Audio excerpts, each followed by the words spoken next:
Bonjour, bonsoir si vous êtes en Europe. Ça me fait plaisir de vous voir. Mon nom est Nathalie Bégin. Je serai votre formatrice pour cette belle conférence Argent et sexualité. Je te dis que ça l'attire du monde, ce sujet-là. Ce qu'on va faire ensemble, c'est découvrir le lien entre les deux.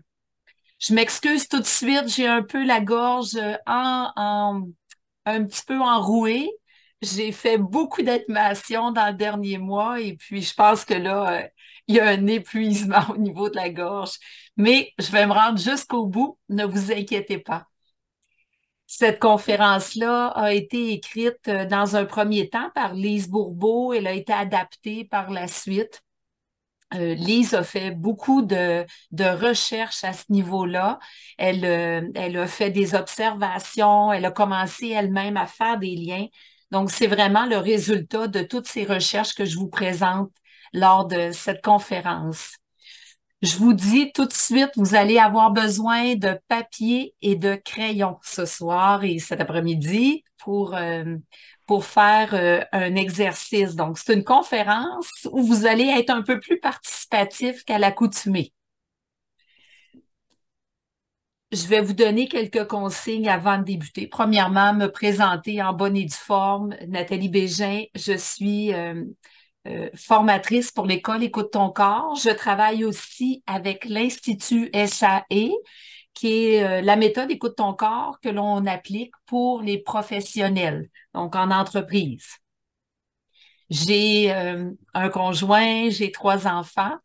Je suis aussi grand-maman plusieurs fois. Donc, j'ai bien hâte à cette période de Noël qui s'en vient pour aller retrouver tous mes petits-enfants et mes enfants.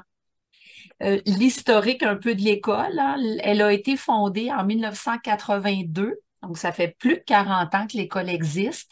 Lise a écrit son premier livre en 1987, le petit livre rose qu'on appelle Écoute ton corps, ton meilleur ami sur la terre. Et depuis, ben écoutez, c'est une auteure très prolifique, notre Lise. Elle a écrit plein de livres, dont Les 5 blessures de l'âme, entre autres. Elle a écrit des ateliers, bien sûr, dont des ateliers qui sont en lien un peu avec notre conférence, pardon. L'atelier Comment vivre harmonieusement son intimité, sa sexualité et prospérité, abondance. Je vais vous en reparler un peu plus tard. Euh, L'école a un atelier de base qui est l'atelier Être bien. Donc, Mélanie va vous mettre le lien dans le conversé. Elle va vous le remettre de temps en temps si elle voit que j'en parle à nouveau. Alors, l'atelier Être bien, c'est vraiment l'atelier de base de l'école. Vous avez, avec cet atelier-là, qui est gratuit à vie une fois que vous l'avez fait, c'est un atelier vraiment pour découvrir les croyances qui nous habitent. Donc, c'est un atelier qui va vraiment pouvoir vous aider, même à la suite de cette conférence-là, si vous voulez aller un peu plus loin. Au niveau des consignes, ben, vous allez voir que les micros vont être fermés tout au long de la conférence parce que c'est enregistré et ensuite, on veut faire une diffusion sur la chaîne Écoute ton corps, la chaîne YouTube d'Écoute ton corps. Alors, vous allez avoir seulement Mélanie et moi de visible. Parlant de Mélanie, je vais lui demander d'ouvrir son micro pour qu'on la voit apparaître à l'écran. Bonjour tout le monde, je suis ici. C'est moi qui va établir le lien entre vous et Nathalie pour vos précieuses questions. Alors n'hésitez pas d'alimenter le chat pour moi. Bonne conférence! Merci, Mélanie. Donc, comme elle le disait, donc, il y a une conférence et à la suite de la conférence, il y a une période de questions à la fin. C'est une période de questions écrites que vous envoyez dans le chat. Vous allez pouvoir les écrire. Pour le moment, prenez-les en note sur une feuille parce que peut-être que je vais y répondre aussi pendant la conférence à votre question. Si je n'ai pas répondu ou que ça suscite d'autres questions, ça va me faire plaisir de pouvoir y répondre. Donc, cette conférence-là, comme je le disais, elle est enregistrée. Elle va être déposée sur la chaîne YouTube de l'école dans quelques semaines. Et puis, vous pouvez aussi écrire à Mélanie si vous avez un problème technique. Elle va pouvoir vous aider par le fait même. Lorsque vous allez envoyer toutes vos questions, ça se peut qu'il y ait des questions qui se ressemblent. Donc, Mélanie va faire une synthèse parfois de 4, 5 questions pour qu'on puisse répondre au maximum de questions possibles. Ne m'écrivez pas à moi, j'aurai pas le temps de lire en même temps que je vais vous donner la conférence. Alors, cette conférence-là que je vous présente, comme je vous le disais d'entrée de jeu, elle fait suite aux observations et aux liens qui ont été faits par Lise Bourbeau, euh, tous les liens entre la sexualité et l'argent. Les liens sur l'attitude que vous avez face à la sexualité. On a un rapport avec la façon dont on utilise l'argent et ce rapport-là, c'est sensiblement le même que l'on utilise la sexualité ou qu'on vit notre sexualité. Ces deux domaines font l'objet de plusieurs croyances, des tabous, des culpabilités. Et encore là, vous allez découvrir les liens à travers ces différents éléments. Nous allons explorer aussi comment arriver à l'harmonie et à la joie dans les deux plans. Donc, il y aura bien sûr la période de questions qui va suivre. C'est arrivé assez souvent que les gens ils disent oh non, moi je fais aucun lien là-dedans. C'est vraiment deux domaines complètement différents. Mais vous allez voir, souvent on se fait bien désaccroire. On va commencer tout de suite avec les objectifs. Mélanie, si tu veux nous mettre le partage d'écran. Donc le premier objectif que nous allons utiliser, c'est pourquoi est-ce qu'il y a un lien entre le domaine de la sexualité et l'argent. Ça, c'est pas le plus haut, Mélanie. Merci. Alors, donc, découvrir votre attitude face à la sexualité. Pourquoi est-ce qu'il y a un lien entre l'argent et la sexualité? On va faire un lien entre votre attitude dans les deux domaines et comment utiliser un des deux aspects pour améliorer l'autre aspect. Et bien sûr, ensuite, la période de questions. Tu peux refermer, s'il te plaît. Tu pourras faire un copier-coller dans le conversé pour donner accès aux objectifs à tout le monde. On a observé que lorsqu'on fait un changement au niveau d'un aspect ou d'un domaine, automatiquement, ça va influencer l'autre.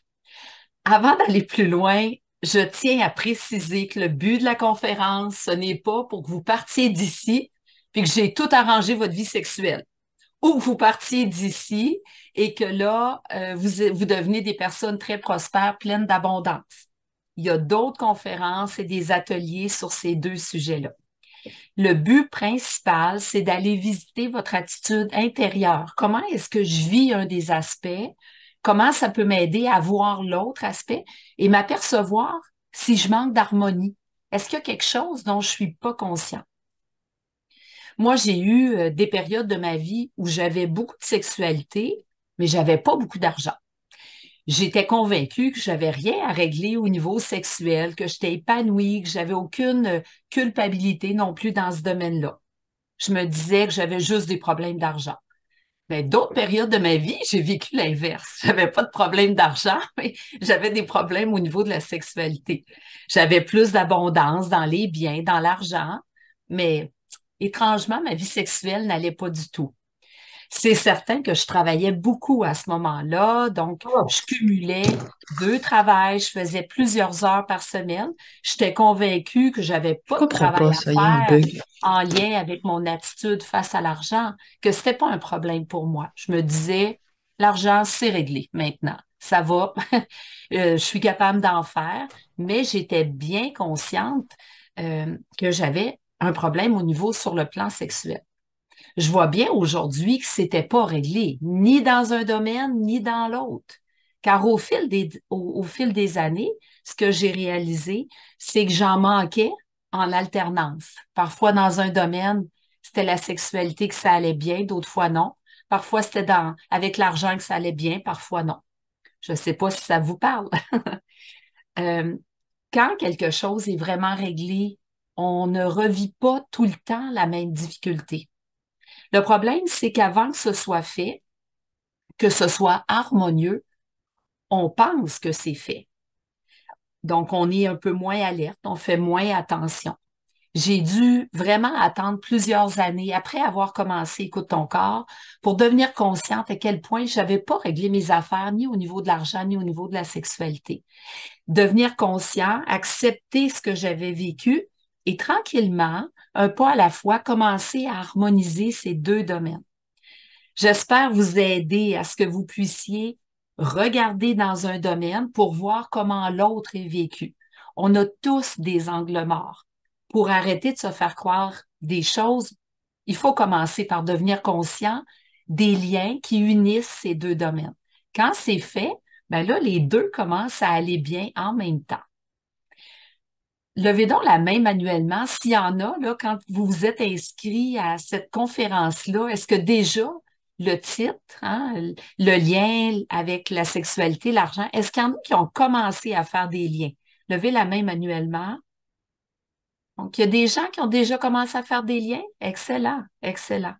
J'imagine que si vous vous êtes inscrit, vous avez déjà commencé à vous poser des questions puis commencé à réfléchir à à ce sujet-là et le lien. Alors, avant de faire le lien entre les deux domaines, on va regarder ensemble quelle est votre attitude face à la sexualité. On va vraiment explorer ça. Et pourquoi est-ce qu'on utilise la sexualité? Bien, on s'est rendu compte qu'au niveau de l'argent, c'est plus facile pour monsieur, madame, tout le monde de se faire des accroires, de se faire croire différentes choses. On peut se faire croire, oh non, j'ai pas de problème d'argent. Vous savez, une personne peut avoir hérité beaucoup d'argent ou tout à coup faire un gros salaire, puis dire non, moi, j'ai pas de problème d'argent. On peut manquer ou avoir de l'argent, mais ça ne veut pas dire que le domaine de l'argent est vécu dans l'harmonie.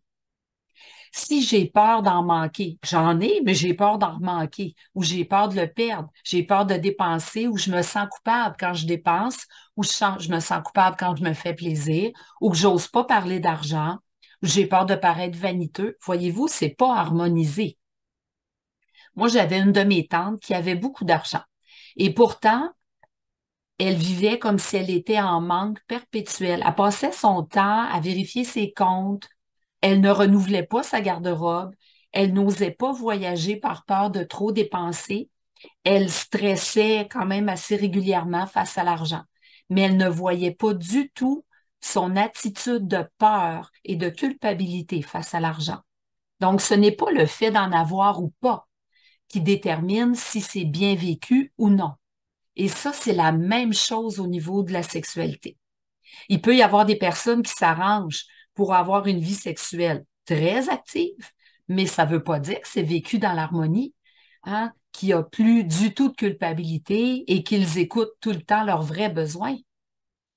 Toutefois, au niveau sexuel, c'est plus évident de se voir aller. Est-ce que j'aime ça, la sexualité? Est-ce que c'est correct? Si j'en ai moins, est-ce que je suis bien? Est-ce que ça me fait plaisir ou pas? Est-ce que j'ai des restrictions? Et c'est ça qu'on va regarder ensemble. Quand je parle d'attitude, c'est toujours au niveau de ce qui se passe à l'intérieur de soi. C'est pour ça que le lien, il n'est pas nécessairement dans l'avoir et dans le faire, il n'est pas dans le comportement, dans ce qu'on observe à l'extérieur. Nous savons fort bien qu'il y a plein de gens qui ont un comportement qui ne va pas du tout avec l'attitude intérieure. Je vous donne un exemple.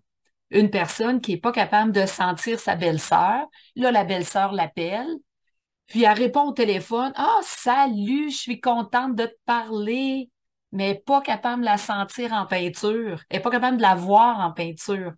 Et dès que le téléphone se raccroche, elle dit à qui veut bien l'entendre comment sa belle-sœur est donc bien dérangeante de l'appeler.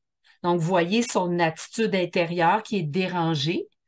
C'est pas du tout son comportement devant sa belle-sœur. Et c'est la même chose au niveau sexuel. Il pourrait y avoir une personne qui est tout le temps en train de raconter des blagues au niveau sexuel, une personne qui est très ouverte, très connaissante au niveau de la sexualité, très à l'aise, alors que dans sa vie personnelle, elle est fermée, elle est très réservée, elle peut être très pudique. Hein? C'est pour ça que c'est l'attitude intérieure qui est très importante à découvrir pendant cette conférence. L'observation que vous allez faire du lien entre les deux domaines n'a rien à voir avec votre sexe ou votre préférence sexuelle. Que vous préfériez une personne du même sexe ou pas, ça n'a rien à voir. Cependant, les liens que vous allez faire entre l'argent et la sexualité sont les mêmes. Nous allons regarder ensemble plusieurs façons de voir la sexualité dans notre vie. Donc, si, là, c'est là qu'on a besoin de notre papier-crayon.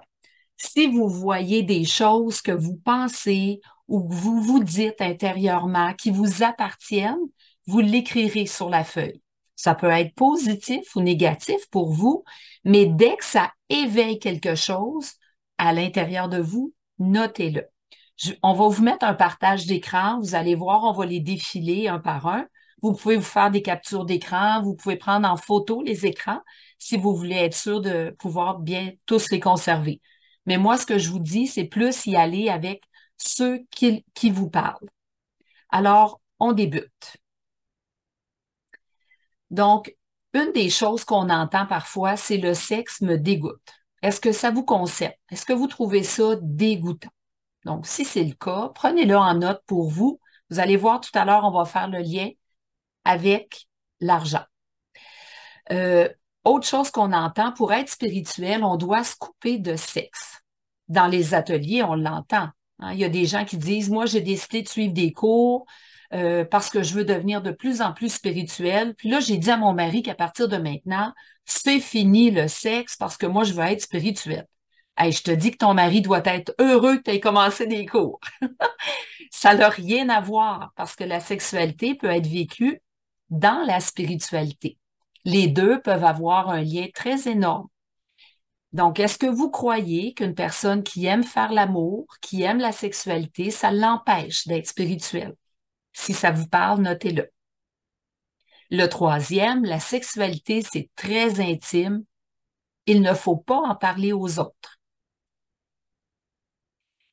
Il est normal en vieillissant de ne plus aimer faire l'amour. Il y en a qui trouvent ça tout à fait normal qu'en vieillissant, on n'aime plus ça. Donc, est-ce que vous pensez comme ça, que rendu à 50 ans, 60 ans, 70 ans, c'est normal de ne plus aimer ça? Et c'est quoi, hein, en vieillissant, c'est quoi pour vous, là, être vieux par rapport à cet énoncé-là?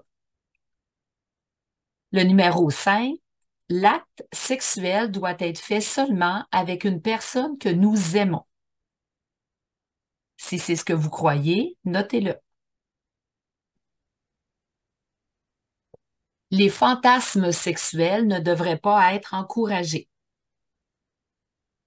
Il y a plusieurs personnes qui n'ont jamais parlé de leur fantasme sexuel à personne, tellement ils croient que c'est pas bien d'en avoir, puis c'est encore moins bien d'en parler. Numéro 7, c'est difficile pour un couple d'avoir des désirs sexuels au même moment. Est-ce que ça fait partie de votre façon de penser? Est-ce que c'est ce que vous vivez quand vous êtes en couple? Numéro 8, se passer de sexe pour une bonne période de temps fait perdre la libido.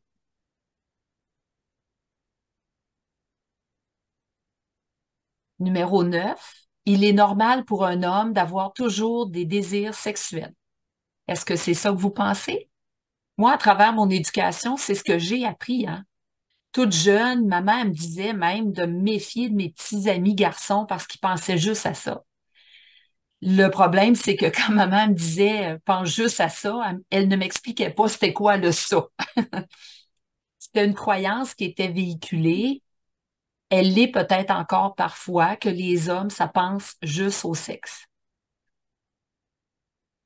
Numéro 10, l'acte sexuel ne doit pas se faire en dehors du mariage. C'est sûr qu'aujourd'hui, cette croyance-là n'est plus aussi forte que dans le temps, mais il y a encore des gens qui croient à ça.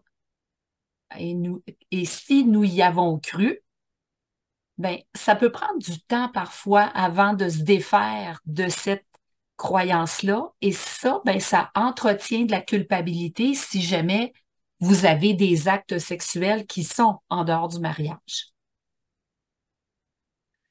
Numéro 11, le sexe est un moyen souvent utilisé pour abuser des autres. Est-ce que vous croyez que souvent les gens utilisent ça pour abuser de vous ou pour abuser de d'autres personnes? Numéro 12, pour un ou une célibataire, il est préférable de se passer de sexe avec tous les risques de maladie actuels. Est-ce que c'est votre cas pour le moment? Si je pouvais avoir plus de sexe dans ma vie, je serais heureux ou heureuse. Il y a des gens qui considèrent qu'ils n'en ont jamais assez. Donc, s'il faut en avoir plus, là, ils seraient heureux. Numéro 14, je ne supporte pas que l'autre ait autant d'attentes envers moi au point de vue sexuel. Est-ce que ça vous dérange quand vous voyez quelqu'un qui a des attentes envers vous? Donc, vous notez là vraiment tout ce que vous vivez à l'intérieur de vous, ce que vous croyez, ce que vous pensez à travers ces différents énoncés. Numéro 15, j'aime faire l'amour quand c'est moi qui décide à quel moment. Ou on pourrait ajouter ou comment. Donc, le quand, le moment, le où, le avec qui. Donc, numéro 16, je devrais avoir moins de désirs sexuels. Pour certains, d'avoir des désirs sexuels, c'est comme trop pour eux. Ça leur crée des problèmes. Tandis qu'il y en a d'autres qui vont dire le contraire.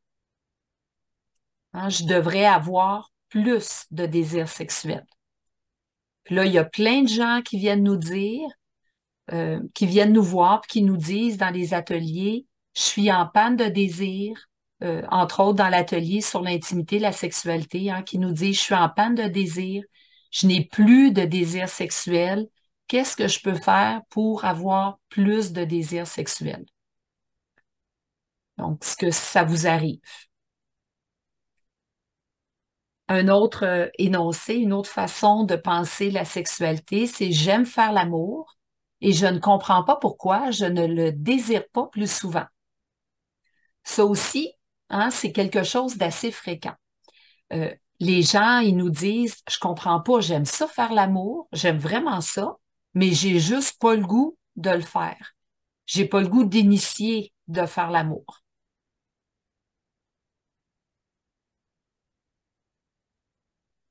Numéro 19, il est mieux d'avoir beaucoup de sexe les jours de congé ou les vacances et non quand je travaille. Donc, une personne qui pense comme ça, si jamais une journée dans la semaine, votre partenaire veut faire l'amour, ben là, vous allez juste répondre, oh non, non, non, il faut se lever tôt demain matin, nous travaillons, on va attendre d'être samedi pour faire l'amour, on va attendre d'être en congé. Ça se peut que vous pensiez comme ça. Ou que ça vous dérange si quelqu'un pense comme ça. Donc, numéro 20, je me sens coupable de dire non à mon ou ma partenaire. 21, je me sens coupable d'avoir des fantasmes sexuels. Tout à l'heure, on a plus parlé qu'il ne faut pas en parler de nos fantasmes, mais il y a certaines personnes qui croient que c'est juste pas normal d'avoir ce genre de pensée-là. Tandis que d'autres, ils en ont, et là, ils se sentent vraiment coupables d'en avoir. Donc, on peut être là-dedans. On peut trouver que c'est pas normal de penser donc d'avoir des fantasmes, ou on peut se sentir coupable d'en avoir. 22, je n'ose pas faire d'avance sexuelle à mon partenaire par peur de son jugement. On se dit, euh, qu'est-ce que va penser mon partenaire si c'est tout le temps moi qui fais les avances? Ou est-ce que ça va le déranger? Qu'est-ce qu'il va penser de moi? Qu'est-ce qu'il va se dire intérieurement? C'est vraiment, je suis tannante, je suis achalante. Numéro 23, je suis bien heureux quand j'arrive à manipuler l'autre pour faire l'amour avec moi. Il y a des gens, là, c'est vraiment un défi de convaincre l'autre. Que ce soit un homme ou une femme, là.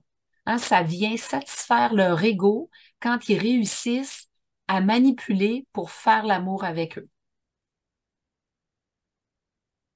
Numéro 24, je dois faire mes demandes, sinon je n'ai pas de sexe très souvent. Il y a des gens qui font leur demande le matin pour en obtenir en soirée. Ils passent leur journée à en parler. Alors, comme si le matin, on savait d'avance qu'on va vouloir faire l'amour pendant la soirée. Là, la soirée arrive, puis ils redemandent encore pour être bien certains d'en obtenir. Ils ont comme l'attitude intérieure. Il faut absolument que je fasse mes demandes, sinon j'en aurai pas souvent. Je risque d'être en carence si je fais pas de demande. Numéro 25, il y a des choses qui ne sont pas dans l'acte sexuel. Il faut se retenir. Toutes ces phrases-là aussi que je suis en train de vous dire, tout à l'heure, Mélanie, elle va toutes les copier dans le conversé. Donc, si vous en avez manqué quelques-unes, ne vous inquiétez pas, vous les aurez par après. Numéro 26, j'aime le sexe, mais je pourrais facilement m'en passer. 27, j'aime le sexe, mais je suis sur mes gardes quand l'autre en veut trop souvent. Quand ça va à peu près à son goût pour la fréquence, ça va, mais quand l'autre commence à en vouloir plus, là, ça change. Numéro 28, je me sens obligée de faire l'amour avec mon conjoint quand il a été très gentil ou si je veux obtenir une faveur. Donc, si vous savez euh, que vous aurez besoin de l'autre, exemple, pour vous rendre service le lendemain, et vous voulez qu'il vous dise oui. Donc là, vous faites l'amour avec lui pour être sûr qu'il soit détendu, de bonne humeur, pour obtenir ce que vous voulez. Puis, donc l'autre, il est plus disponible. Moi, j'ai souvent fait ça, là. Je faisais l'amour parce que je savais que j'avais une demande à faire.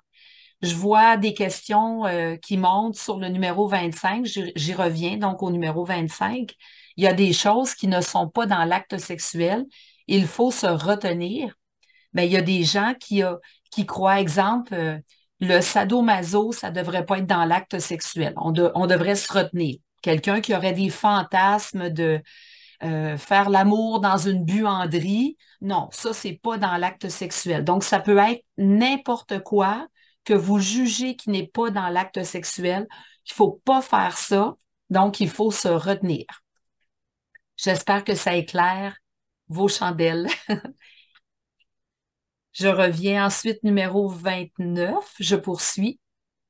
J'ai des attentes que l'autre me fasse plaisir à son tour quand j'ai fait l'amour pour lui faire plaisir. Donc, on se dit, c'est un juste retour de l'ascenseur. J'ai fait l'amour pour lui faire plaisir, c'est juste normal qu'il me fasse plaisir. Donc, il y a comme quelque chose, on a vraiment des attentes, on trouve ça normal que l'autre nous redonne en retour. Numéro 30, le prochain partage. Merci. Sans sexe, je deviens impatient et intolérant. Moi, j'ai vécu pendant un bon bout de temps de ma vie, quand mon conjoint n'avait pas de sexe régulièrement, il devenait impatient, irritable et intolérant. Ça le calmait physiquement de faire l'amour.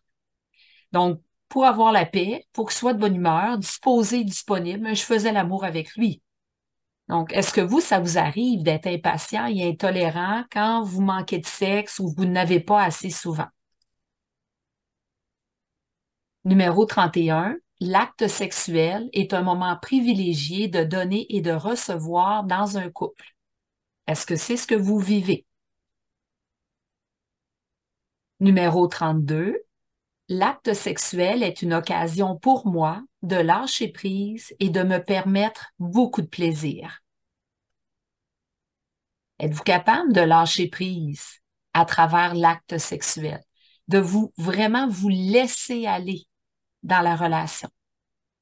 33, l'acte sexuel, c'est un moyen de réénergisation pour moi. Hein, je me sens réénergisée quand j'ai fait l'amour.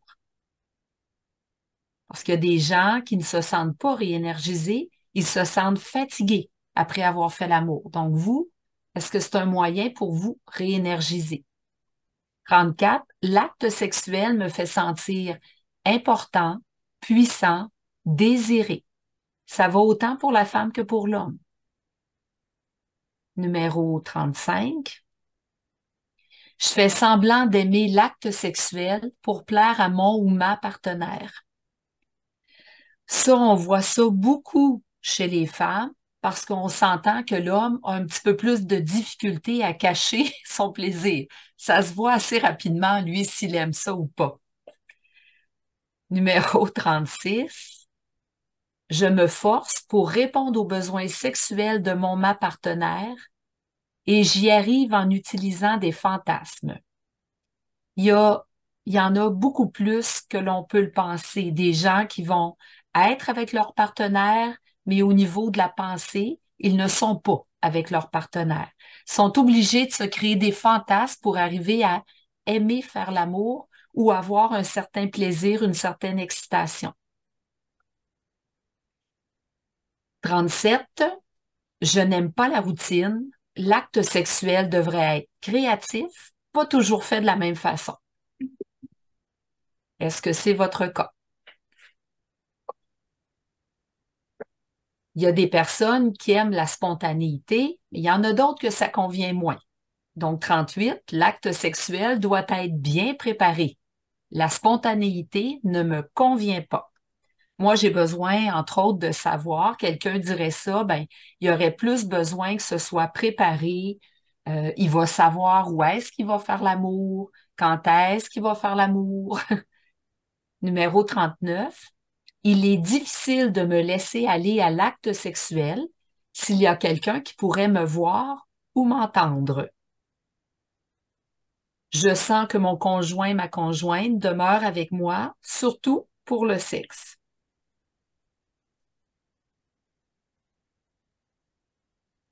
Encore une fois, si c'est ce que vous croyez ou que vous pensez, c'est votre attitude intérieure. Donc, notez-le. Je n'accepterai jamais que mon conjoint ait ou conjointe ait des rapports sexuels avec quelqu'un d'autre. Je n'oserais jamais parler de mes fantasmes sexuels par peur cette fois-ci de passer pour une personne débauchée, perverse et sans moralité. Je ne peux pas faire durer l'acte sexuel très longtemps. Et quelle que soit la raison ou la croyance qui est là, si ça vous concerne, notez-le. Il y a des gens qui vont euh, écourter l'acte sexuel. Ils n'aiment pas ça quand ça dure trop longtemps. Et puis, pour écourter, ben, il y a toutes sortes de façons, hein. Ils pourraient faire à semblant d'avoir joui. Puis là, bon, ben, ça met fin à l'acte sexuel. Ou ils vont s'organiser pour faire jouer rapidement l'autre personne. Comme ça, ils peuvent mettre fin rapidement à l'acte sexuel. Donc, eux, ils croient que ça ne doit pas durer. Ils ne peuvent pas faire durer ça longtemps. 44, il est normal que je sois frigide. Toutes les femmes de ma famille le sont. Je suis impuissant sexuellement, numéro 45. Donc, quand on parle de frigidité, c'est pour les femmes. Lorsqu'on parle d'impuissance, pour les hommes. 46, si je dis oui trop souvent, j'ai peur que l'autre profite de moi. 47, je crois que je peux continuer à aimer une personne, même si je fais l'amour avec plusieurs autres. Hein, il y a des gens qui, même s'ils font l'amour avec d'autres, pour eux, ils sont pas en train de dire à leur partenaire qu'ils ne les aiment pas. Donc, même, ils sont capables de dire, c'est toi que j'aime, mais je suis capable de faire l'amour avec d'autres personnes. C'est pas facile à accepter par tout le monde, ça. Donc, croyez-vous que vous êtes comme ça, du genre à être capable de faire l'amour avec plusieurs personnes et d'en aimer une en particulier? Tu vas pouvoir refermer le partage d'écran, s'il te plaît, puis refaire le tour. J'ai vu qu'il y a des gens qui se sont connectés en route. Donc, si tu veux vérifier les micros de tout le monde, assurez-vous que vos micros sont bien fermés.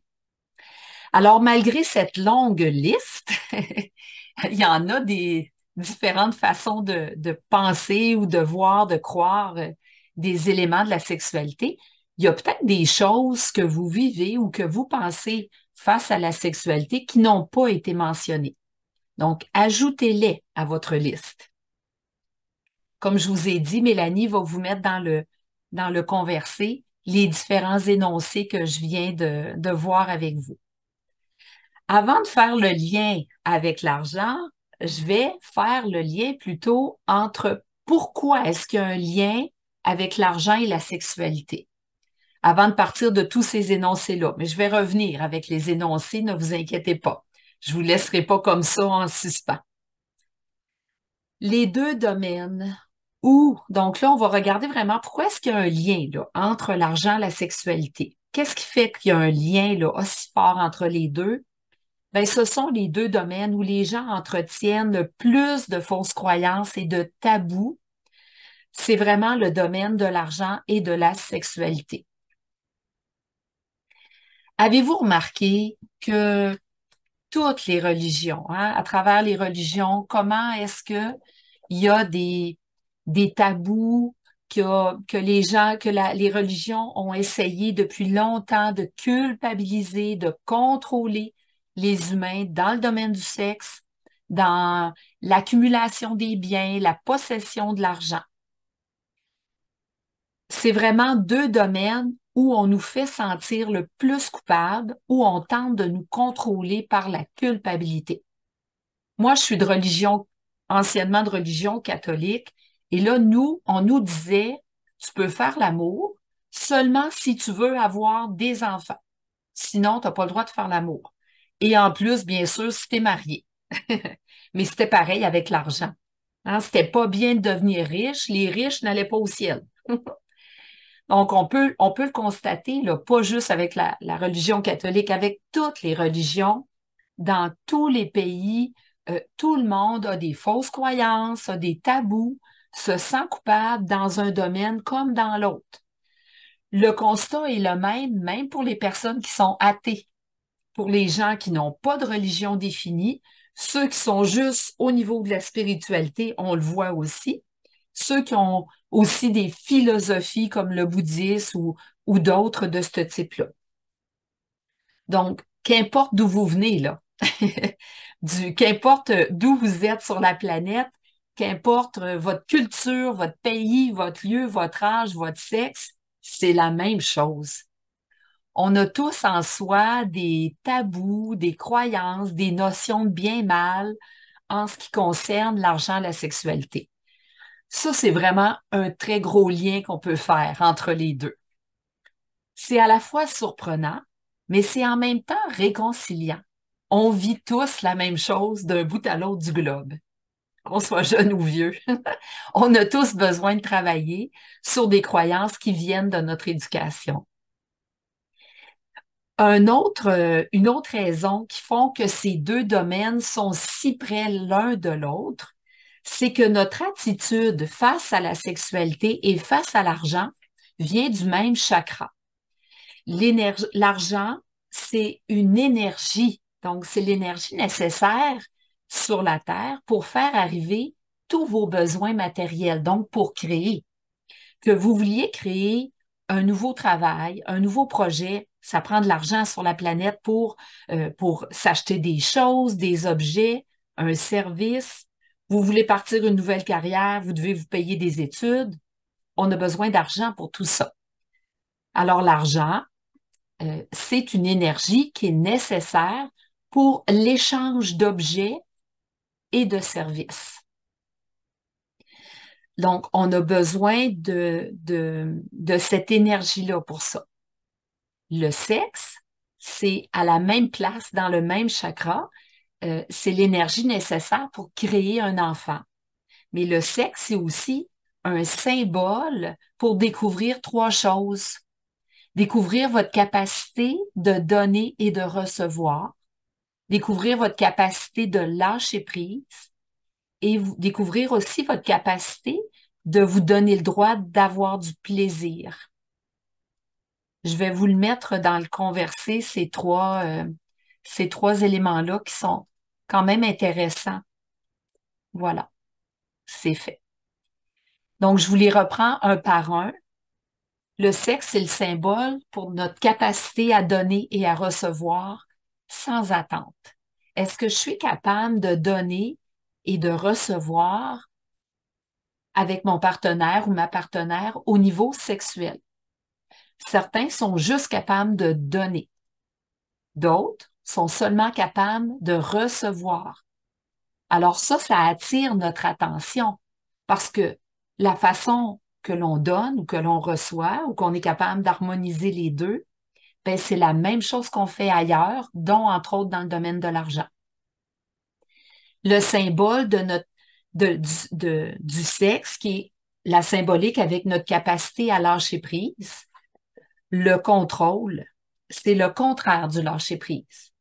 Plus on est une personne contrôlante, plus on veut que ça fonctionne à notre façon, selon notre façon de penser. Ça, c'est vraiment une personne contrôlante. Une personne contrôlante, elle a beaucoup d'attentes que c'est elle qui va décider puis qu'on va adhérer à cette façon-là. C'est l'inverse, l'opposé du lâcher-prise. Alors, plus une personne est capable de se laisser aller, de lâcher prise, de se laisser aller à avoir une vie sexuelle très épanouie, c'est vraiment une personne qui est capable de lâcher prise.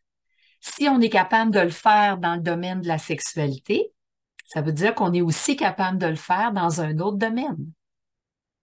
Et le sexe comme symbole de notre capacité à se faire plaisir. Donc, le sexe, c'est le symbole du plaisir. L'orgasme sexuel, c'est le plus grand plaisir physique qu'un humain peut vivre.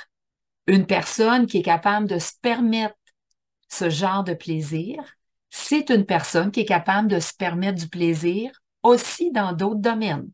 Encore une fois, là, vous devez commencer à faire des liens entre les deux. Je vais te demander, Mélanie, de nous mettre le dernier partage d'écran, s'il te plaît. On va faire le lien maintenant entre votre attitude dans les deux domaines, parce que c'est ça le but. Le but de la conférence, c'est de faire des liens. Donc, faire des liens, prenez quelques instants pour voir quel lien vous faites avec votre attitude face à l'argent dans tout ce que vous avez noté pour vous-même sur les différents éléments de la sexualité par rapport aux croyances, aux tabous, au contrôle, à la culpabilité que vous avez dans la sexualité. Faites le lien par rapport à l'argent et toute votre capacité de créer votre vie au niveau sexuel, de lâcher prise, de vous faire plaisir. Faites le lien maintenant par rapport à l'argent. Donc, est-ce que ça vous dit quelque chose, ces différents éléments-là, sur votre attitude face à l'argent? Est-ce que vous êtes capable là, de commencer à faire des liens avec une ou plusieurs choses que vous avez notées? Je vous donne 1 minute pour pouvoir le faire.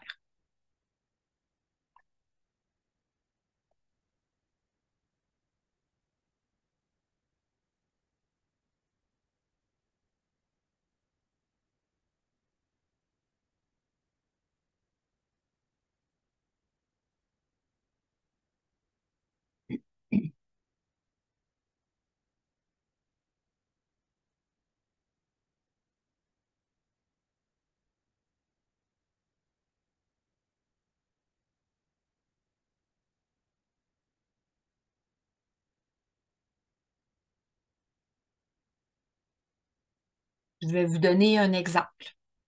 Moi, j'ai constaté que je voulais toujours contrôler avec mon conjoint. Mon conjoint antérieur, puis au début, quand j'étais avec mon conjoint actuel. C'était moi qui décidais de dire oui pour faire l'amour parce que quand je le faisais, je savais que j'avais besoin de quelque chose le lendemain ou le surlendemain. Quand ça venait de lui, j'étais comme moins disposée. Et là, j'ai réalisé quand j'ai commencé à faire des liens, donc je voulais toujours contrôler avec mon conjoint, mais c'est au niveau de la sexualité. Et c'était la même chose au niveau de l'argent.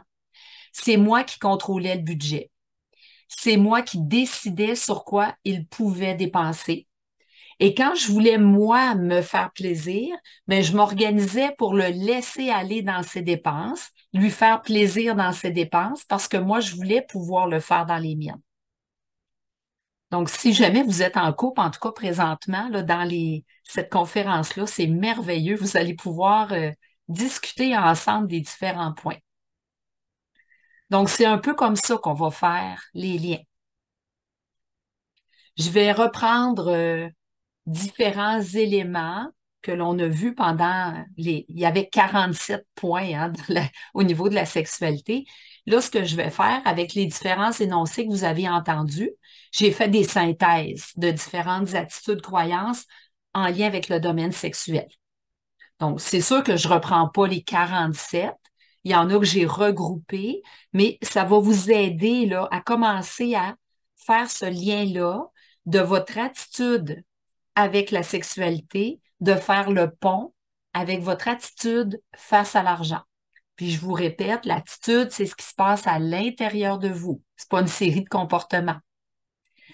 Donc, si on reprend les exemples où les personnes qui se coupent dans la sexualité, qui se coupent d'une façon ou d'une autre, là, du domaine de la sexualité. Je vous donne quelques exemples. Une personne, quand on s'arrange pour que ce soit très rapide, une femme qui fait semblant d'aimer ça, qui fait semblant d'avoir un orgasme alors que c'est pas vrai, elle se coupe du plaisir sexuel. Un homme qui a une éjaculation précoce, il se coupe du plaisir. C'est à peine commencé que c'est déjà fini. Il va manquer une bonne partie du plaisir. Donc, les personnes qui se coupent au niveau du plaisir sexuel, donc le symbole à faire, le lien à faire, bien, ce sont des personnes qui se coupent sur le plan matériel. Ils ont de la difficulté à se faire plaisir sur le plan matériel parce qu'ils ne croient pas le mériter. Ça va leur prendre quelque chose d'extraordinaire pour avoir l'impression d'avoir mérité le plaisir. Exemple, se payer des choses avec de l'argent qui leur ferait plaisir. L'attitude intérieure qu'ils ont, ils ont l'argent, mais l'attitude en dedans d'eux dit, oh, j'ai pas assez travaillé, je le mérite pas. Hein? Ça vous arrive-tu de vous empêcher de vous payer quelque chose parce que vous vous dites, ah, ben non, je le mérite pas tant que ça, là, j'ai pas, peut-être pas assez travaillé pour l'avoir, pour l'obtenir. Donc, ça veut dire que vous ne vous aimez pas assez pour éprouver du plaisir dans un domaine comme dans l'autre. Commencez-vous à faire des liens? Est-ce qu'il y en a ici là, qui se coupent de leur plaisir matériel et, par le fait même, sexuel?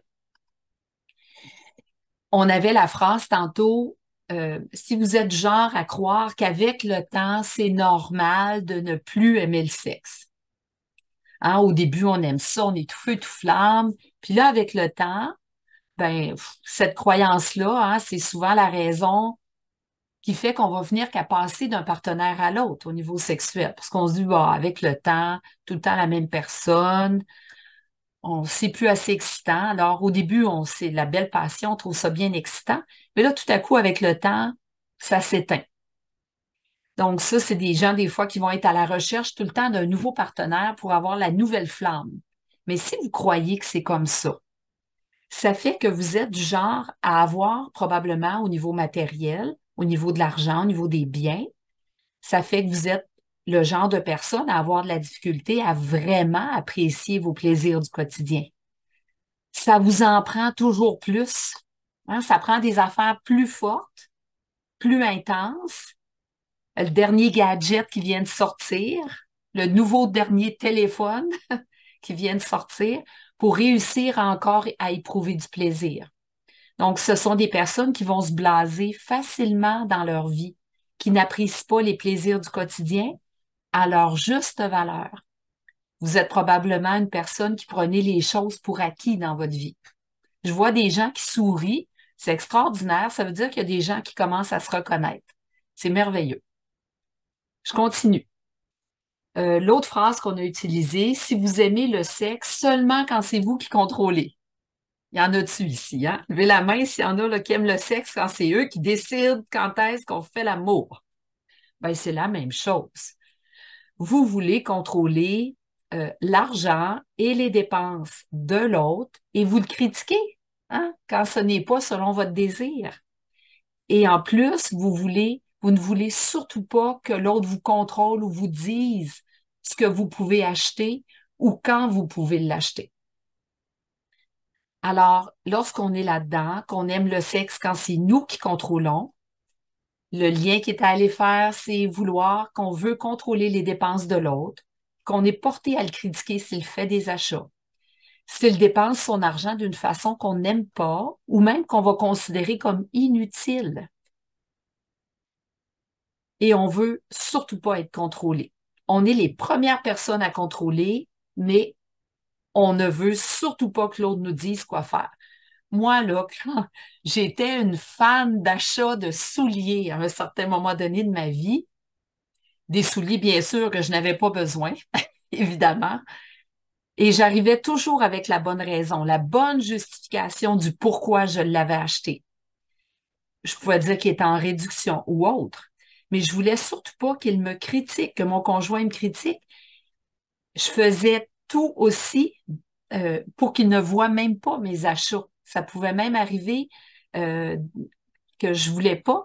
Et j'ai réalisé là-dedans que quand j'essayais de culpabiliser l'autre sur les siens, ses achats, que je voulais tout contrôler dans ses achats, c'est qu'à quelque part que moi, quand je m'achetais des affaires, si j'avais besoin de les justifier ou de les cacher, c'est que moi-même, je me sentais coupable. Donc, je me contrôlais. Dans le temps, je voulais pas le voir. Je me disais, non, non, moi, je me permets de m'acheter des choses, je fais des bons salaires, j'ai le droit de dépenser mon argent comme j'en ai envie. Mais en réalité, là, je n'avais pas autant de plaisir que maintenant à faire les achats. Aujourd'hui, je le sais, ce que c'est que de s'acheter quelque chose sans se sentir coupable. S'acheter quelque chose sans avoir peur de se faire disputer par l'autre ou critiquer par l'autre. Hein, de s'acheter quelque chose sans avoir peur que l'autre dise, tu t'es encore acheté quelque chose, tu as encore acheté une paire de souliers. Quand on ne se sent pas coupable, qu'on n'essaye pas de contrôler, il n'y a jamais personne qui nous dit ça. Vous le savez, ça. Les autres, au contraire, ils sont même heureux pour nos achats. Ils vont nous dire, ah, je suis content pour toi, c'est super, c'est beau ce que tu t'es acheté, ça te va bien. Mais tandis que quand on se sent coupable, ben, il y a quelqu'un autour de vous qui va vous le dire. Tu trouves pas que tu dépenses pas mal, que tu n'en as pas vraiment de besoin? Donc, quand vous essayez de contrôler les autres, c'est sûr que les autres vont essayer de vous contrôler au niveau de l'argent et au niveau de la sexualité. Les autres sont toujours votre reflet. Ça veut dire que c'est la même chose, votre attitude à l'intérieur de vous. Vous vous sentez coupable au niveau de la sexualité et c'est pour ça que vous voulez contrôler. L'autre énoncé, si vous voulez, si vous faites l'amour pour plaire à quelqu'un d'autre, ça veut dire que vous utilisez votre argent pour plaire aux autres, pour être aimé. Puis la majorité du temps, vous vous oubliez. Vous pensez aux autres avant vous, puis souvent vous passez en dernier. Ça peut être vu des deux côtés. Ah. Nous pouvons dire oui, je le fais parce que ça me fait plaisir de faire plaisir à l'autre. Donc ça c'est une chose. Puis tant mieux si ça vous fait plaisir. Mais parfois, on fait plaisir à l'autre et ça ne nous fait pas vraiment plaisir à soi. Et lorsqu'on agit comme ça, derrière, il y a des attentes. On s'attend que l'autre va faire la même chose pour nous. Donc, quoi que vous fassiez, une sortie, rendre un service, n'importe quoi, vous faites quelque chose pour faire plaisir à l'autre. Dans ce temps-là, c'est basé sur une peur, la peur de déplaire si je ne fais pas plaisir, la peur de ne pas être aimé. On peut dire, ce n'est pas ma préférence de le faire, mais ça me fait plaisir de faire plaisir à l'autre. Donc, je le fais finalement pour moi. Ça va me faire plaisir de faire plaisir à l'autre. Donc, là, je fais plaisir juste pour le plaisir de faire plaisir. Mon Dieu, là, ça tord le cerveau un peu de mettre tous les mots plaisir un en arrière de l'autre comme ça. Donc, pour faire la différence, c'est faites-le en conscience. Demandez-vous, quand vous êtes spontanément pour faire plaisir, est-ce que vraiment je le fais par plaisir? Si oui, vous n'aurez pas d'attente. Mais si vous voyez que par après, vous demandez une faveur à l'autre, que l'autre, il vous dit non, et puis là, vous lui dites, ben là, après tout ce que j'ai fait pour toi, puis là, on se met à énumérer la liste de tout ce qu'on a fait pour lui faire plaisir. Je t'ai fait plaisir, puis toi, tu me dis non. Donc, voyez-vous, là, vous n'avez pas fait pour faire plaisir vraiment. Vous l'avez fait avec des attentes. C'est comme s'il y avait un élastique. Je te fais plaisir, mais en arrière, là, moi, j'ai de la mémoire, puis je vais me souvenir que je t'ai fait plaisir. Une autre phrase. Si vous jugez que vous avez peu de sexe dans votre vie, ben, vous devez probablement juger, croire qu'il vous manque des biens matériels, qu'il vous manque de l'argent. C'est souvent chez des gens qui voudraient que ça vienne des autres. Donc, si vous pensiez que ça peut venir de vous, vous le feriez arriver, que ce soit le sexe ou les biens matériels ou l'argent. Donc, si vous jugez, c'est un jugement intérieur qu'on porte, hein? Ça veut dire que vous jugez que vous en manquez, puis que c'est les autres qui devraient vous l'apporter. Encore une fois, c'est signe que vous avez des attentes envers les autres à l'intérieur de vous. Il y en a d'autres qui font l'amour régulièrement, mais selon eux, ce n'est jamais assez. Donc, vous voulez probablement tout avoir dans la vie, mais sans discernement. Donc, vous avez peur de manquer de quelque chose. Et là, vous utilisez votre énergie au mauvais endroit. Donc, vous n'écoutez pas vos vrais besoins. C'est des gens qui veulent toujours en avoir plus, plus, plus. Ils ont l'impression qu'ils vont manquer de quelque chose. Ils veulent prendre tout ce qui passe. Ils veulent tout acheter, même s'ils n'en ont pas de besoin. Au bout d'un moment, ils s'en lassent, puis ils veulent encore autre chose. Donc, ils ont la peur de manquer de quelque chose. Ils veulent. Et là, c'est la même chose au niveau du sexe. Ils sont jamais rassasiés. Ils vont manquer de discernement pour savoir ce dont ils ont vraiment besoin. Si vous vivez des culpabilités, de quelque forme que ce soit, ou si vous avez des tabous face au sexe, ça veut dire que vous vous sentez facilement coupable quand c'est le temps de vous faire plaisir, de vous payer quelque chose, vous vous trouvez dépensier. Il y a certaines femmes qui vont faire des vaginites régulièrement. Ça aussi, ça représente des culpabilités sexuelles. Ça peut être que la personne, elle se sent coupable face à l'autre, d'avoir aimé faire l'amour. On se sent coupable d'avoir eu un orgasme. On se sent coupable d'avoir des fantasmes.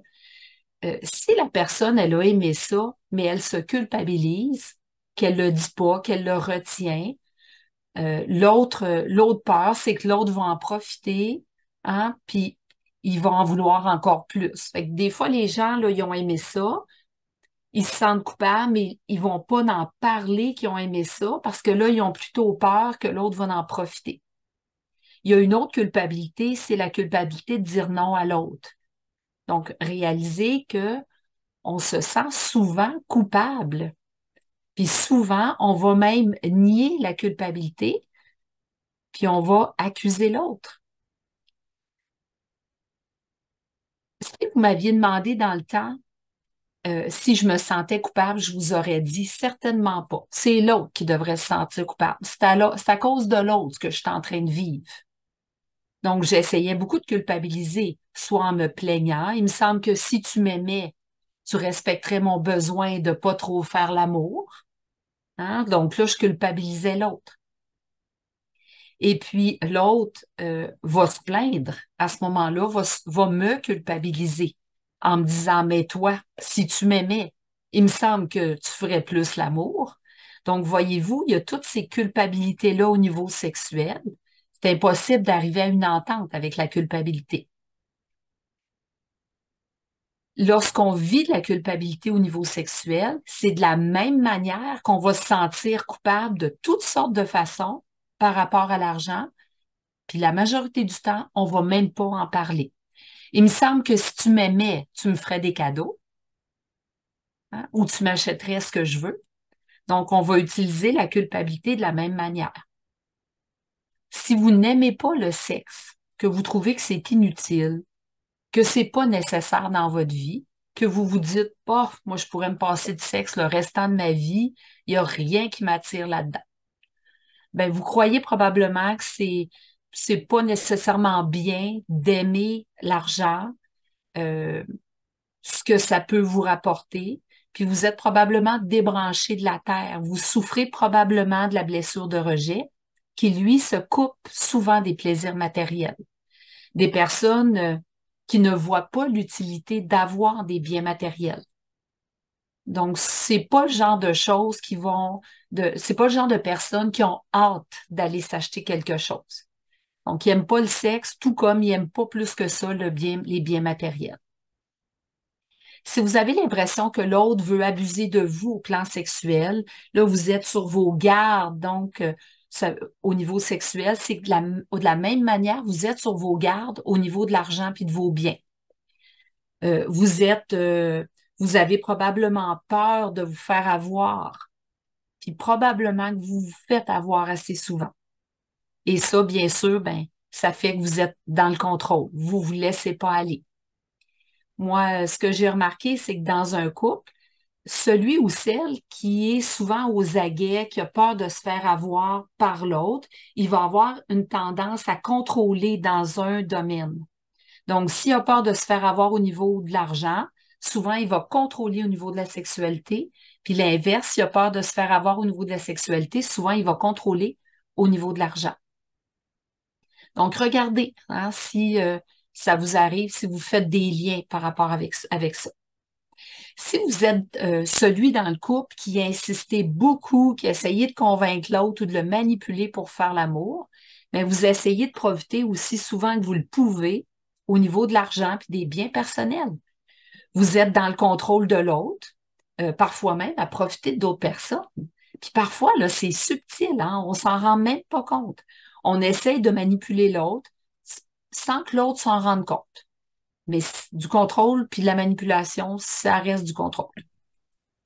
Si vous avez beaucoup d'attentes face au rapport sexuel, que l'autre devrait dire oui plus souvent qu'autrement pour vous montrer son amour, mais c'est la même chose. Vous donnez dans votre vie avec des attentes et non pour le plaisir de seulement donner. Puis sûrement que dans votre vie, vous donnez avec attente. Donc, vous faites plaisir à quelqu'un, vous donnez des cadeaux, vous achetez quelque chose, mais en arrière avec je m'attends à ce que je vais recevoir. Euh, une relation sexuelle harmonieuse, tout comme la relation harmonieuse à l'argent, c'est quand je donne pour le plaisir de donner. Si je donne au niveau sexuel, je donne pour le plaisir de donner. Hein? C'est la même chose avec l'argent. Si vous souffrez d'impuissance, maintenant, vous en avez déjà souffert dans votre vie, à ce moment-là, euh, c'est que vous vous sentez impuissant dans un domaine d'ordre matériel, que vous avez l'impression d'être incapable. Vous êtes impuissant dans un domaine. Souvent aussi, ce sont des gens qui ne se donnent pas le droit d'avoir des limites. Comme si, selon vous, vous n'avez pas le droit d'être impuissant, il faudrait que vous soyez toujours capable. Donc, vous ne vous donnez pas le droit d'être limité sur le plan matériel au point de vue de l'argent. Moi, j'ai vu des personnes qui ont qui ont eu des gros problèmes au niveau de l'argent, qui en sont venus à faire des faillites, qui en sont venus à perdre leur travail. Ils étaient vraiment serrés.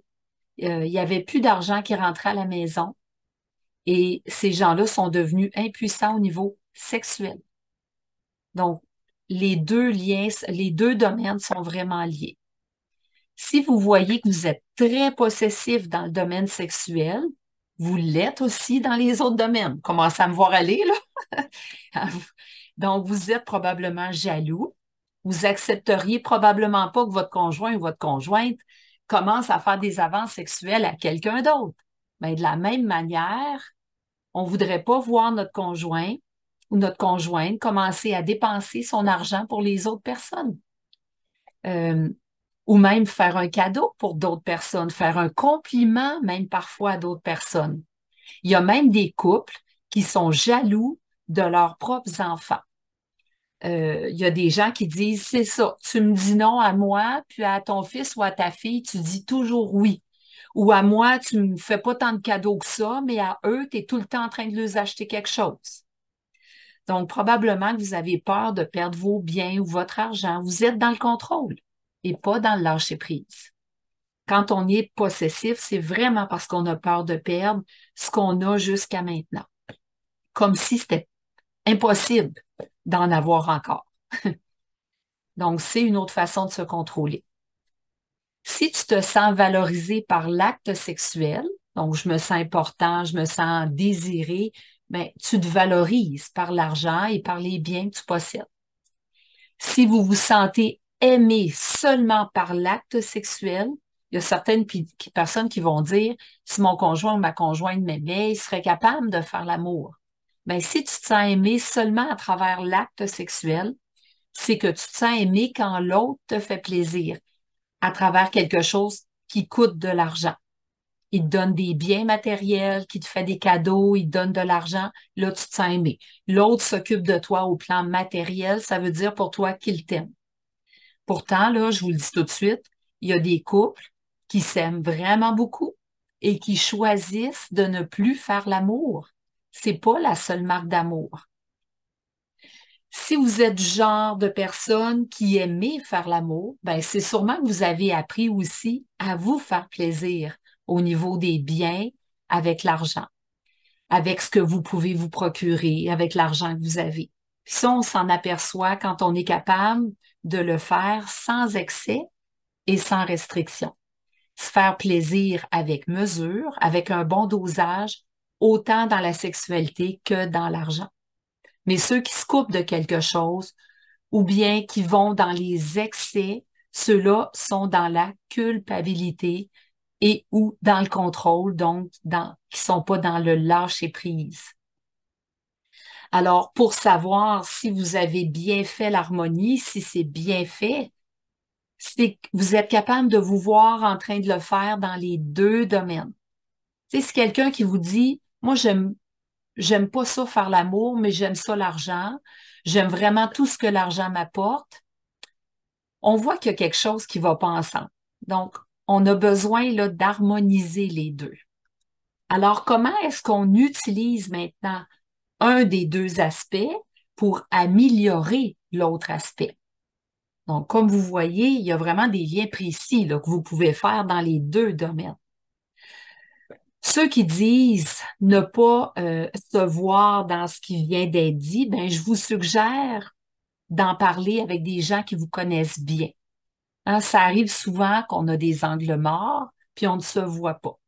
C'est pour ça qu'on fait cette conférence-là aujourd'hui. C'est vraiment pour vous aider à devenir conscient qu'un domaine peut aider l'autre domaine. Personne qui dit, moi, j'aime l'argent, mais j'aime pas ça faire l'amour. Au plus profond d'elle-même, elle voudrait aimer faire l'amour, mais généralement, elle s'empêche de faire l'amour. Probablement à cause de son éducation religieuse, son éducation familiale, son éducation sociale. Il y a des tabous à quelque part face à faire l'amour et aimer faire l'amour. Donc, sa façon d'aimer l'argent, pour tout ce que l'argent lui procure, c'est pour lui indiquer qu'elle voudrait faire la même chose au niveau sexuel. Donc, dans le moment, ben, c'est plus évident dans un domaine ou dans l'autre. Au niveau de l'argent, il y a encore plein de culpabilité aussi. Donc, si elle dit ça, c'est il y a aussi derrière des culpabilités face à l'argent, même si elle dit qu'elle aime ça. Pardon. Euh, c'est important vraiment de regarder en profondeur parce que souvent, on se fait croire qu'il n'y en a pas de culpabilité. Mais s'il n'y en a pas, les deux domaines vont être dans l'harmonie. Il y a des gens qui en ont beaucoup, qui se font plaisir, mais ils sont tout le temps en train de se justifier. Ou ils cachent. Ils cachent leurs dépenses ou ils cachent leur sexualité. Ils vont se masturber dans la douche, mais là, ils l'ont caché, hein? Ils n'en parlent pas à personne, surtout. Donc, il y a des gens qui cachent. Ça veut dire qu'ils ne sont pas dans l'harmonie. On sait que c'est harmonieux quand les deux domaines sont faits. Et il y a des gens qui vont se rendre compte plus dans l'un que dans l'autre. Alors, souvenez-vous, c'est pas la fréquence de ce qui se passe, hein? C'est pas ça, là. C'est le lien qui est à faire, c'est vraiment au niveau de l'attitude à l'intérieur de soi. On peut être plusieurs années à en avoir beaucoup ou en avoir moins ou pas assez. Ça veut pas dire que c'est réglé. Lorsque c'est pas réglé, c'est qu'à un moment donné, ça va nous rattraper. Il y a quelque chose qui va se passer en nous pour nous montrer qu'on a encore besoin de faire un travail là-dessus, qu'il y a des liens qui n'ont pas été faits. Mais il y a des liens qui sont plus subtils que d'autres. Le but de la conférence, c'est de devenir conscient de ces liens-là, d'apprendre à vous poser des questions. Donc, exemple, prenez le temps là, de vraiment décrire votre attitude face à un domaine pour voir si ça se pourrait que ce soit comme ça dans l'autre domaine. Quand la conférence se terminera tout à l'heure, prenez une feuille, écrivez c'est quoi mon attitude face à l'argent. Est-ce que ça se peut que ce soit la même chose dans la sexualité ou pour commencer par la sexualité? C'est quoi mon attitude? Ceux qui vivent seuls, ils se disent peut-être qu'ils ont déjà atteint l'harmonie. Moi, c'est ce que je m'étais dit la période que j'ai été célibataire. Moi, j'étais sûre que j'avais plus de problème, ni d'argent, ni de sexualité. Donc, c'est difficile de le savoir vraiment quand on est seul parce que euh, si vraiment on a une relation sexuelle harmonieuse, c'est généralement dans la relation à l'autre qu'on peut savoir, autant dans l'argent que dans la sexualité. Donc, fiez-vous à votre dernière relation où là, vous avez des clés pour la prochaine relation. Moi, je m'en suis rendu compte après ma période de célibat, quand j'ai eu mon conjoint actuel, quand je l'ai rencontré, comme je vous dis, j'étais sûre que j'avais tout réglé. Nenni, j'avais passé la période seule. Puis donc, on n'est pas confronté à rien quand on est seul. Mon ancien partenaire, je le voyais que je contrôlais à différents niveaux, autant sexuel que au niveau de l'argent. Quand j'ai commencé avec mon nouveau partenaire, mon partenaire actuel, les vieux réflexes sont revenus. Donc là, j'ai pris la décision. Ça, c'est important, ce mot-là, de décider. Qu'est-ce qu'on veut dans notre vie? J'ai pris la décision d'avoir une relation avec engagement. Et dans cet engagement-là, c'était envers moi en premier et avec lui, c'est je veux apprendre à me laisser aller. Je veux arrêter de tout contrôler. Je veux apprendre à lâcher prise. Donc, j'ai vraiment eu besoin de décider de vivre cette nouvelle expérience. Ensemble, on a appris autant au niveau de la sexualité qu'au niveau de l'argent. Et les expériences sont maintenant de plus en plus faciles. Les peurs de manquer ou les peurs de se faire avoir ne sont plus là. Si, exemple, un soir au niveau sexuel, l'un désire faire l'amour, l'autre pas, c'est pas grave. Il n'y a pas d'obligation, il n'y en a plus d'obligation. Avant, je me disais, ouais, là, il faut que je me force, je me sentais coupable de dire non. Ah oui, là, si je dis non, quand je vais vouloir quelque chose, je ne l'aurai pas. Voyez-vous toute la gymnastique intérieure qu'il y avait, ça n'avait pas de bon sens. Même avec l'argent aujourd'hui, c'est tellement simple. C'est simple comme je ne l'ai jamais connu auparavant. Avant, pour l'argent, je n'étais même pas capable de recevoir des cadeaux. C'était moi qui donnais les cadeaux. Quand je l'ai rencontré, il me couvrait de cadeaux. Je savais plus quoi faire de ça, là. J'étais quasiment en état de panique parce que j'avais trop de cadeaux. Je n'étais pas capable de les accepter librement. Moi, j'avais la croyance que si je recevais, il fallait absolument que je redonne. Je me sentais redevable. J'avais, j'ai tellement appris à recevoir avec lui qu'un jour, il m'a donné une voiture en cadeau. Mais là, j'avais appris à recevoir et j'étais aux anges. J'ai pris la clé et j'ai dit, oh merci chérie. Donc, voyez-vous, à un moment donné, ça devient juste facile. Aujourd'hui, on partage les dépenses communes. On n'est pas tout le temps en train de se surveiller. On se fait confiance. On utilise notre argent personnel pour se payer ce qu'on a envie, puis nos désirs sont différents les uns des autres. Moi, je m'achète des maisons, lui, il s'achète des tracteurs. C'est assez différent quand même. Et on se sent pas coupable. Il n'y a pas de contrôle. Contrairement à avant, si mon conjoint se payait un caprice, c'était sûr que je vivais des émotions, je lui reprochais, je disais qu'il n'avait pas le droit. Mais pourquoi est-ce qu'il n'aurait pas le droit de se payer un caprice? C'est son argent, il a le droit. Puis je le sais que je suis pas toute seule à avoir vécu ça. J'ai vu vos visages tout au long de la conférence. J'ai parlé, j'ai des amis aussi qui ont vécu la même chose. Donc, si vous voulez vraiment savoir si vous avez atteint cette belle liberté d'expression, cette harmonie, c'est vraiment quand vous allez partager avec quelqu'un d'autre. C'est vraiment en vivant avec quelqu'un d'autre qu'on peut le découvrir. Tout seul, ça va être plus difficile parce qu'on se fait des accroires, on a des angles morts. Donc, si vous êtes seul, faites donc une demande à l'univers je veux rencontrer quelqu'un avec qui je vais apprendre à partager. Je veux apprendre à partager, à donner, à recevoir au niveau sexuel. Je veux apprendre à partager, à donner au niveau de l'argent et vivre toutes sortes de belles expériences. Donc, on va terminer avec notre conclusion de tout ce que je viens de dire, hein, comment s'aider à atteindre cette fameuse harmonie sexuelle. Donc, premièrement, toujours savoir qu'un domaine va éclairer l'autre. Le domaine de la sexualité ou de l'argent peut vous aider à devenir conscient de son vis-à-vis. En étant davantage alerte, vous allez pouvoir découvrir plein de choses et en plus d'une façon accélérée sur votre attitude dans les deux domaines. Et là, commencez pas à tout changer votre vie, là. Le but de la conférence, c'est de devenir consciente, c'est de regarder en vous vos attitudes, comment vous vivez ces deux domaines-là. Donc, si vous remarquez ce qui se passe dans votre vie sexuelle, c'est sûr qu'après, vous allez pouvoir le faire au niveau de l'argent. Si vous avez deux attitudes vraiment différentes dans les deux domaines, regardez ce qui vous fait le plus plaisir.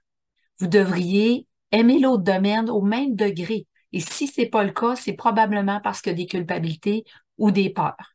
Si vous dites j'aime l'argent, mais j'aime pas le sexe, c'est vraiment deux attitudes différentes, là. Là, il y a de quoi qui cloche. Allez voir c'est quoi les culpabilités. Allez voir les croyances. Qu'est-ce que je vais vous dire avant de terminer aussi? Ben, on s'entend que vous ne changerez pas du tout au tout, là. Là, c'est être capable de vivre notre vie sexuelle, puis le domaine de l'argent, de le vivre dans du plaisir pur. Du plaisir pur, ça, c'est sans culpabilité, sans jugement, sans peur. Ça ne vous empêchera pas d'être pudique, là. Je ne suis pas en train de dire de commencer à faire l'amour devant tout le monde. C'est pas ça que je suis en train de dire. Je ne suis pas en train de dire non plus de commencer à dépenser votre argent à tout vent ou de sortir le compte de banque devant tout le monde, à dépenser de façon exagérée. Restez modeste. Si vous êtes pudique, restez pudique, il n'y a pas de souci. Mais c'est être capable de le vivre dans le plaisir pour vous. Et là, vous allez aller dans l'harmonie sans peur, sans culpabilité. Et là, tranquillement, ça va revenir dans l'ordre. Si jamais vous vous retrouvez dans des périodes où vous vous retrouvez seul ou qu'il y a une baisse d'argent, bien à ce moment-là, si vous l'avez vécu dans l'harmonie, c'est que ça ne vous empêchera pas d'être heureux, d'avoir une baisse de sexualité ou une baisse d'argent. Vous allez vous sentir bien, même si l'autre ne répond pas à vos attentes. En vivant les deux domaines dans l'harmonie, vous allez savoir que c'est juste une période. Une baisse d'argent ou une baisse de sexualité, c'est juste une période. Ça ne vous inquiétera plus. Hein, vous vivrez plus de peur. Vous allez juste savoir que c'est quelque chose de temporaire et que vous avez quelque chose à apprendre à travers ça. Si vous avez une période où vous en manquez, soit de sexe, d'argent, ben, souvenez-vous que vous pouvez tout créer par vous-même. Donc, posez-vous la question. Le fait d'en avoir, une journée que là, vous manquez, vous avez l'impression de manquer de sexe ou vous avez l'impression de manquer d'argent. Donc, posez-vous la question. Le fait d'en avoir, du sexe ou de l'argent, là, ça m'aiderait à être quoi? Posez-vous cette question-là. Je vous l'écris dans le conversé parce que c'est une question qui est importante pour commencer justement à créer sa vie. Voilà, elle est écrite. Lorsqu'on désire quelque chose dans la vie, ça doit être pour nous aider à être mieux, pour être bien. Donc, si vous dites, ça m'aiderait à me sentir, si j'avais plus de sexe ou plus d'argent, ça m'aiderait à me sentir plus importante, plus désirée, plus aimée. À partir de là, ta responsabilité pour vivre dans l'harmonie, même si tu n'as pas de sexe, pas d'argent, ben, c'est de trouver un autre moyen pour arriver à cet être-là. De cela, tu es responsable. Juste le fait de te donner le droit d'être désiré par un autre moyen. Exemple, tu vas aller t'acheter des fleurs, tu te fais un bon petit plat, tu te fais des compliments. Hein, juste ça, là, tu es en train d'ouvrir la porte pour t'aider à te donner le droit de l'être ce que tu veux être. Parfois, on veut être désiré, mais on a l'impression, on a la croyance que ça va venir juste par l'autre, par le sexe ou par des cadeaux ou de l'argent que l'autre va me donner. Alors qu'en réalité, on peut arriver à le faire d'une autre façon. Mais les humains, on est un peu têtus, puis on est contrôlant. On s'accroche à un seul moyen. Il faut que ce soit toi, mon chéri, qui m'aime. Donc, toi, tu dois me faire en sorte que je me sente désirée, importante. Donc, voyez-vous, tout ça, c'est du contrôle dans ce temps-là. Et là, ce qui arrive, c'est que vous avez des attentes et vous allez culpabiliser l'autre. Donc, réalisez que les domaines de la sexualité et de l'argent sont un reflet de votre capacité à créer votre vie selon vos besoins et dans l'intelligence. Puis être intelligent, ben, ça veut dire que je m'arrange pour me faire arriver des choses qui me sont utiles, qui m'aident à quelque chose. Si je désire quelque chose juste pour un caprice, bon, ça va, c'est pas grave, c'est temporaire. Mais c'est pas très intelligent si je suis toujours là-dedans. Plus je vais vers mes besoins, plus je vais m'apercevoir que c'est intelligent et plus ça va rendre ma vie agréable, ça va faire un beau wow. Donc, pour en devenir conscient, encore une fois, un autre élément, c'est regarder les émotions que vous vivez. Si vous vivez moins de culpabilité, moins de peur, ben vous savez que vous êtes dans la bonne direction. Au fur et à mesure que vous allez vous rendre compte que vous ne vivez plus d'émotions par rapport à l'argent, la sexualité, ben c'est vraiment que vous êtes en train de vous diriger dans l'harmonie dans ces domaines. C'est important de regarder si dans ces domaines-là, année après année, ça va de mieux en mieux. Si oui, c'est vraiment parce que vous êtes dans la bonne direction. Mais sinon, ça empire. C'est pire dans mon couple, puis c'est pire dans mon compte de banque. Peut-être que vous avez pris une direction qui est contraire à ce que vous avez besoin véritablement. Alors là, vous avez besoin de changer d'attitude. Lorsqu'on veut changer d'attitude, euh, attendez pas de trouver l'attitude parfaite. Elle n'existe pas. Hein? C'est pas réel, ça. Donc là, je vais prendre n'importe quelle attitude en d'autant que c'est pas la même. Je sais que telle attitude m'apporte tel résultat, puis là, ce résultat-là, je l'aime pas, mais j'ai juste à aller vers une autre façon de penser, une autre façon de voir les choses. Et là, je vais voir si ça m'amène vers ce que je veux. Sinon, il n'y a pas de souci. Je vais juste essayer à nouveau d'autres choses. On vit toutes sortes d'expériences. Il n'y a pas de bien ou de mal. C'est à force de vivre les expériences que là, je vais faire le tri, puis je vais voir à travers toutes ces expériences-là, est-ce que ça m'apporte ce que je veux? Puis malheureusement, les humains, on est peu conscients de ce qu'on veut vraiment. On a souvent besoin de se faire arriver ce qu'on ne veut pas ou ce qu'on n'aime pas pour voir vraiment qu'est-ce qu'on aime. Donc, c'est pas grave de se faire arriver ce qu'on n'aime pas, ce qu'on veut pas, en manquer d'argent ou de sexe. Au moins, ça vous a aidé à savoir ce que vous voulez.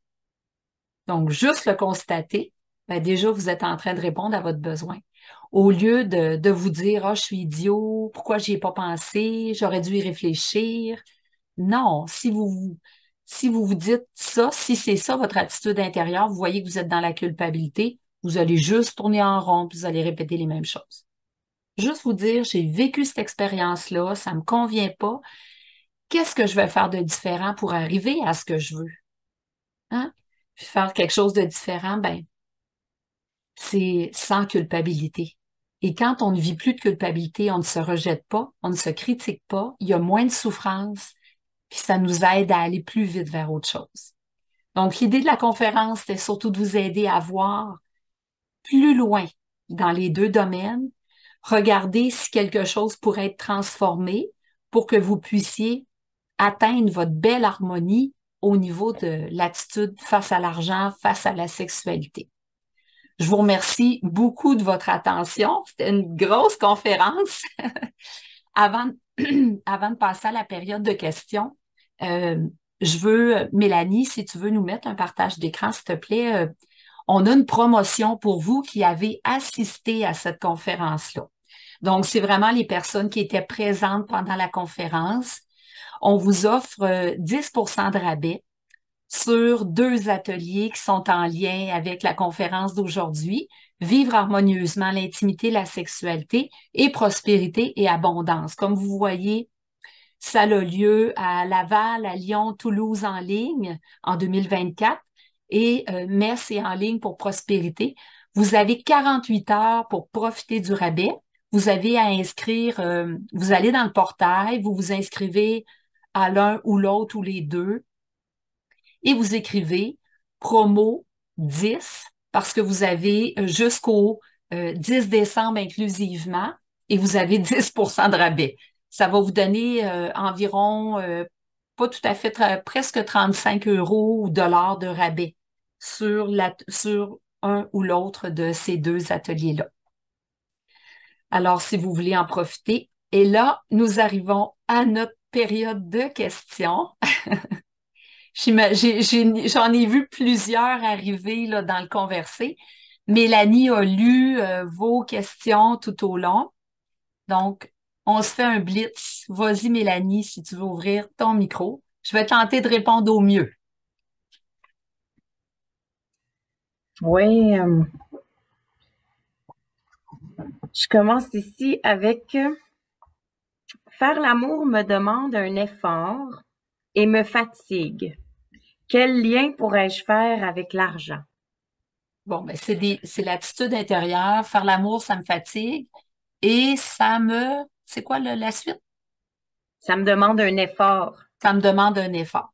Donc ça veut dire que d'avoir du plaisir au niveau des biens de l'argent, ça me demande un effort. Ça me fatigue d'avoir à faire un effort pour avoir ce que je veux au niveau des biens matériels puis de l'argent.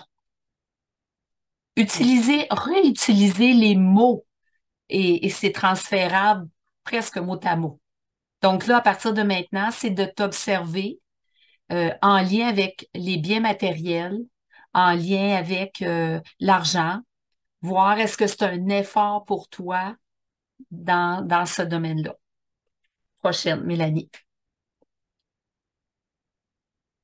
Peux-tu préciser le lien à faire avec l'argent lorsque je m'efforce à faire l'amour parce que j'ai peur de dire non? Oui. Mais lorsqu'on a peur de dire non, c'est qu'on se sent coupable de dire non à l'autre. On a toutes sortes de raisons qui fait qu'on a peur de dire non. Donc, je pourrais me sentir coupable. Ou là, si je dis non, ça voudrait dire que la prochaine fois, l'autre va me dire non. Donc, si je transpose au niveau de l'argent, ça veut dire que je me sens coupable de dire non à l'autre. Je me sens coupable de dire non à l'autre en lien avec l'argent par rapport aux biens matériels. Je me sens coupable, donc là, ça veut dire que j'ai des attentes aussi. Si euh, je dis non, puis que là, la fois d'après, c'est l'autre qui me dit non, donc là, j'ai peur de recevoir un non à mon tour par rapport aux dépenses de l'argent, de l'utilisation de l'argent. Merci. Quel Bien lien puis-je sûr. faire? Une autre question. Quel lien puis-je faire quand je m'attire un conjoint précoce sexuellement? Bien, le conjoint précoce, c'est qu'il se coupe du plaisir. Donc, ton conjoint, en tout cas, on voit là qu'il se coupe du plaisir au niveau sexuel. Donc, si c'est ce que tu as dans ta vie, un conjoint précoce, ça veut dire qu'il y a peut-être une coupure de plaisir au niveau sexuel. Donc, il y a une coupure de plaisir au niveau des biens et de l'argent. il y a une partie de toi qui va pas être, qui arrivera pas à retirer le maximum de plaisir à travers les biens et l'argent.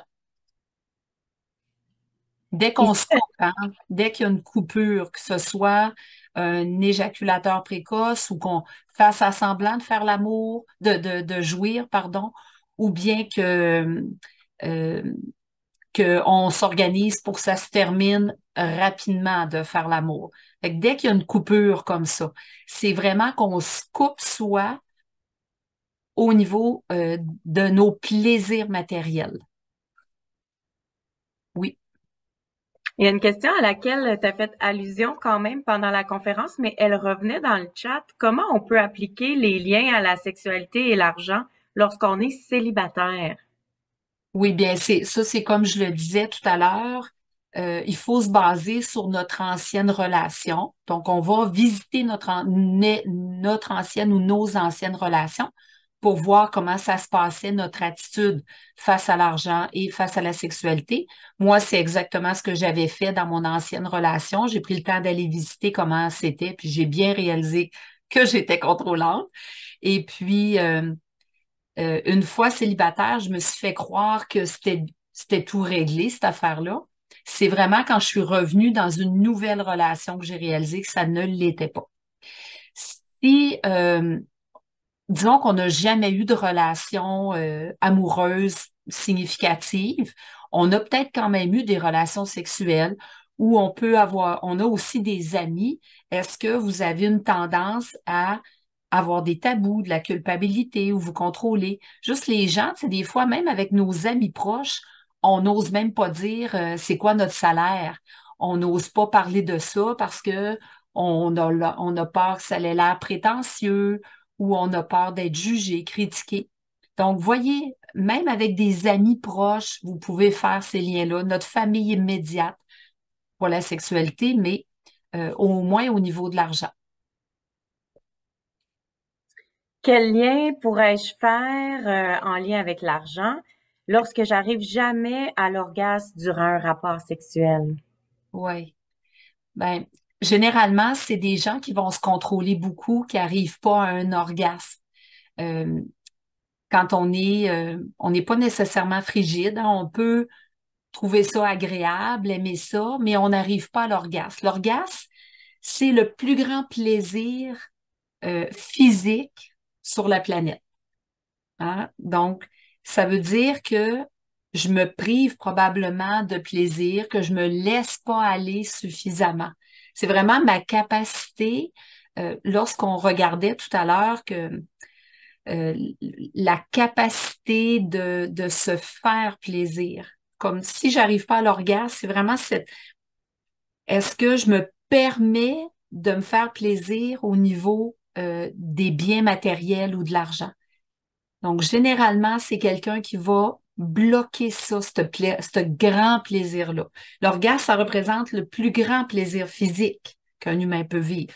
Donc là, imaginez au niveau de l'argent, des biens matériels, ça serait quoi pour vous le plus grand plaisir des biens, dans les biens matériels?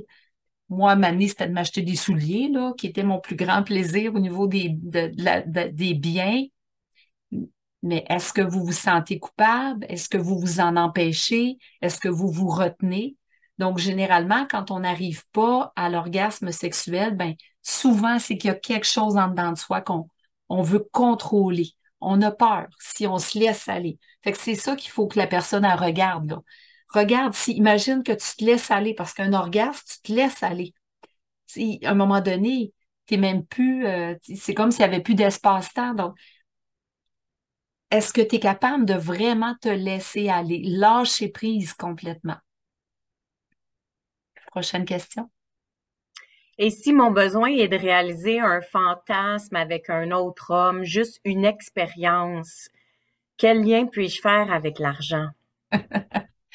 Ben, peut-être que tu as besoin de pimenter aussi ta vie au niveau des biens matériels, hein. Va voir qu'est-ce que ça t'apporterait de réaliser un fantasme avec quelqu'un d'autre. Euh, Va voir est-ce que dans ta vie, tu t'empêches de réaliser certains plaisirs. Est-ce que tu te bloques? Donc, si tu le souhaites au niveau sexuel, c'est que tu cherches aussi ça probablement au niveau de tes biens ou de ton argent, mais probablement que tu t'en empêches actuellement. Puis pourquoi qu'on s'en empêche? Ben, c'est la culpabilité. C'est le manque de communication avec nos partenaires. C'est quoi le lien que je peux faire avec avoir peur des maladies sexuelles puis l'argent? Ben, généralement, les gens qui vont avoir peur des maladies transmissibles sexuellement, c'est qu'elles vont s'empêcher de faire l'amour avec des personnes. Donc ça va arriver des personnes justement qui sont célibataires. Ils n'osent pas aller faire l'amour parce qu'ils ont peur des maladies. Ben, c'est la même chose. Encore une fois, c'est je m'empêche de me faire plaisir. Je m'empêche de l'avoir de la sexualité parce que j'ai peur de la maladie. Donc, j'ai peur de quoi si je me fais plaisir au niveau de l'argent? Est-ce que j'ai peur d'abuser? Donc, si j'abuse, est-ce que je vais être malade? Je vais-tu me rendre malade? Exemple, quelqu'un qui dirait, ben, moi, je vais utiliser mon argent, puis je vais manger là, à outrance, je vais manger dans tous les restaurants, je vais manger tout ce qui me tente, je vais me payer avec mon argent, je vais me payer tous les restaurants du monde. Mais là, je le fais pas parce que j'ai peur finalement d'être malade. Donc, inconsciemment, c'est tout inconscient, c'est dans l'attitude intérieure. Donc, la personne, il faut vraiment qu'elle se demande, j'ai peur de quoi? Si jamais euh, j'utilisais mon argent autant que j'en ai envie, puis que je me faisais vraiment plaisir, qu'est-ce qui pourrait m'arriver de désagréable? Prochain.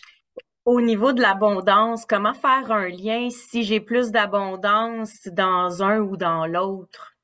Est-ce que les deux vont ensemble? Est-ce que l'un va pas sans l'autre? Ben, les deux vont ensemble, effectivement, parce qu'on peut avoir une abondance au niveau de la sexualité et puis on peut avoir une abondance au niveau de l'argent.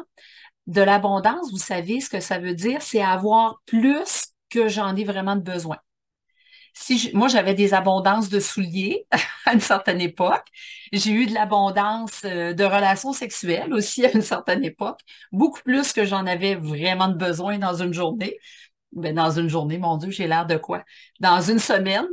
Euh, donc, avoir de l'abondance, c'est ni bien, j'ai envie de rire, c'est ni bien ni mal.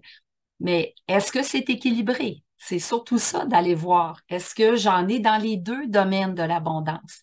Si j'ai de l'abondance au niveau de l'argent, mais que je t'en manque au niveau sexuel, ça veut dire que j'accepte pas tant que ça d'avoir de l'abondance au niveau de l'argent. Probablement que je me sens coupable d'avoir trop de souliers. Si je me sens coupée de mon plaisir au niveau sexuel, est-ce que m'offrir des petites récompenses pourrait m'aider à améliorer ma vie sexuelle? Est-ce que c'est le genre de guérison qu'on proposait tantôt? Oui, oui, tout à fait. Si vous êtes en manque, là, c'est vraiment la question à se poser. Si j'en avais, disons, je suis en manque sexuel, si j'en avais là, de la sexualité, autant que j'ai le goût d'en avoir, ça me permettrait d'être quoi? Répondez à cette question-là. Si c'est d'être épanoui, ben, qu'est-ce que je peux faire pour être épanoui? Puis peut-être que c'est de me faire des récompenses. Ça, c'est un moyen parmi tant d'autres. Ça peut être des fois de prendre un bon bain moussant. Ça peut être, mais avec l'intention de nourrir mon besoin d'être épanoui. Donc, vous allez nourrir un besoin, une attitude intérieure plus profonde. Et là, tranquillement, ça ne se réglera pas du jour au lendemain, mais tranquillement, vous êtes en train d'ouvrir la porte à cette abondance-là, justement. Je cherche le lien lorsque je me sens redevable. Hmm, L'on me donne du plaisir, est-ce que ça veut dire que, il y a un lien à faire avec l'argent? complètement, complètement, toujours. C'est assez simple. La réponse est oui à toutes vos questions. Il y a un lien à faire, argent et sexualité. Lorsque je me sens redevable au niveau sexuel, ça veut dire que j'ai reçu, on m'a donné, puis là, je me sens redevable au niveau sexuel, il faut que je redonne. Mais c'est la même chose au niveau de l'argent. Quand on va vous donner des cadeaux ou qu'on va vous donner de l'argent, peut-être même qu'on va vous donner du temps, quoi que ce soit qu'on va vous donner, eh bien, ça va être la même chose. Vous allez vous sentir redevable. Vous ne serez pas capable de juste recevoir puis accueillir. Il va falloir absolument que vous redonniez. Donc, il y a une culpabilité à recevoir, puis il y a un contrôle, puis il y a une incapacité à se laisser aller.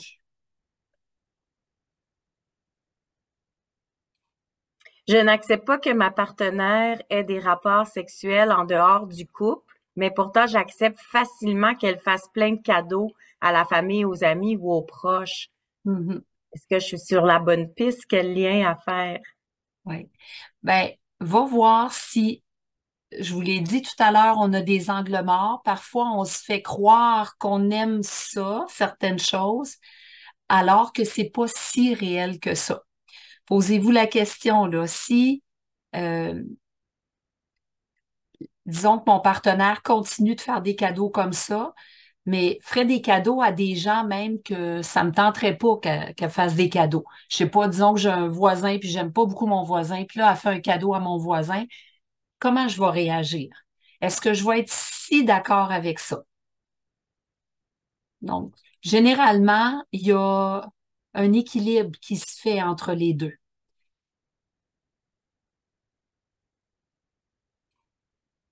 Je cherche le lien à faire avec la phrase «Je pense que l'acte sexuel est un moment privilégié pour donner et recevoir». Ben, dans le fond, c'est un peu ce que je viens de dire précédemment. Si vous croyez en dedans de vous que l'acte sexuel, c'est un moment de fusion entre deux personnes où on donne, on reçoit, que s'il y a vraiment un échange entre les deux, qu'il y a une harmonie qui se fait au niveau sexuel dans le donner-recevoir, mais ça veut dire que probablement que vous vivez la même chose euh, au niveau de l'argent. Il y a une harmonie, un lien, une complicité, une facilité qui se fait dans le donner-recevoir.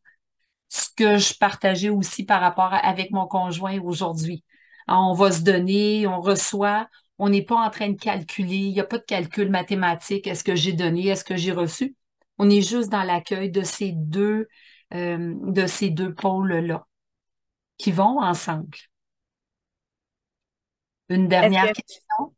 ouais, est-ce que vivre harmonieusement ma sexualité et ma relation à l'argent attire l'abondance?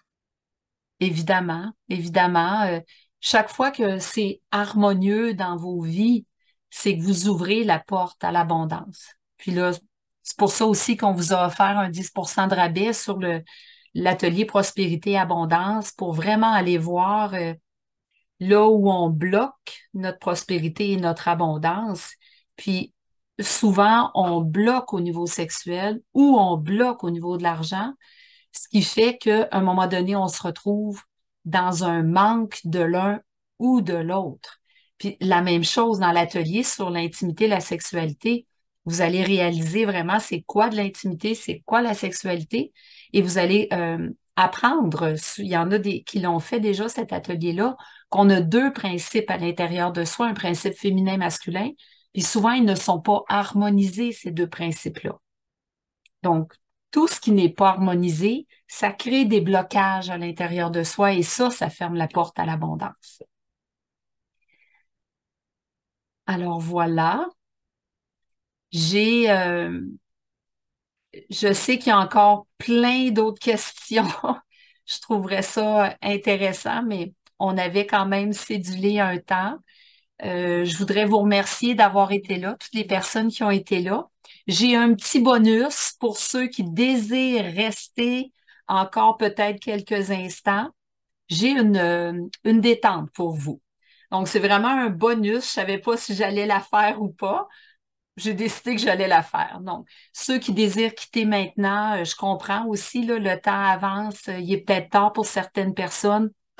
Merci énormément d'avoir été là. Cette conférence va être déposée sur la chaîne YouTube d'Écoute ton corps. Vous allez voir dans la page Facebook d'Écoute ton corps, elle va apparaître.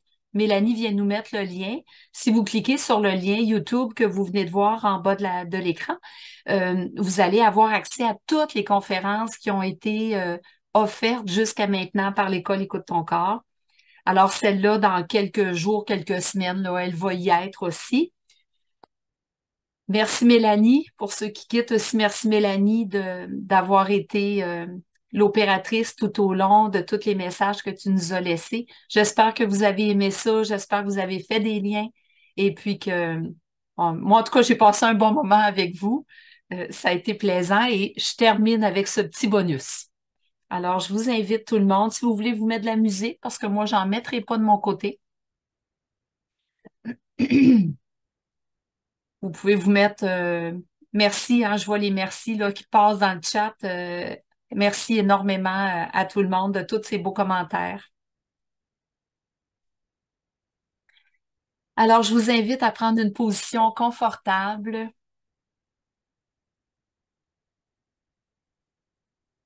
Prenez-vous une petite doudou si vous avez un peu froid, rendu à cette heure-là, peut-être, hein. Je sais qu'en Europe, là, il commence à se faire tard. Donc, une position confortable et puis je vais vous inviter à fermer les yeux et à prendre 3 respirations profondes. Donc, commencez par une première, inspirez profondément,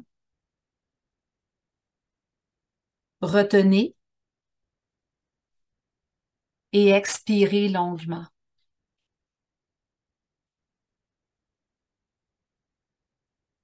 Encore une fois, inspire,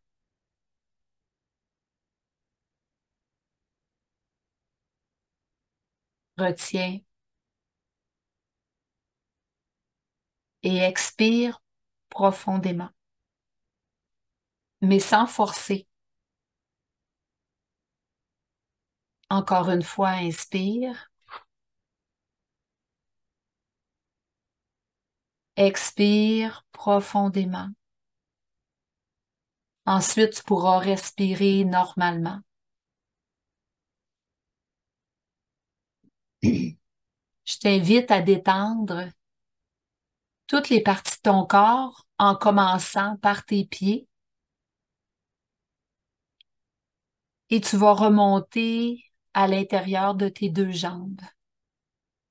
Donc, jusqu'à tes fesses. Prends le temps de détendre vraiment bien tes 2 jambes.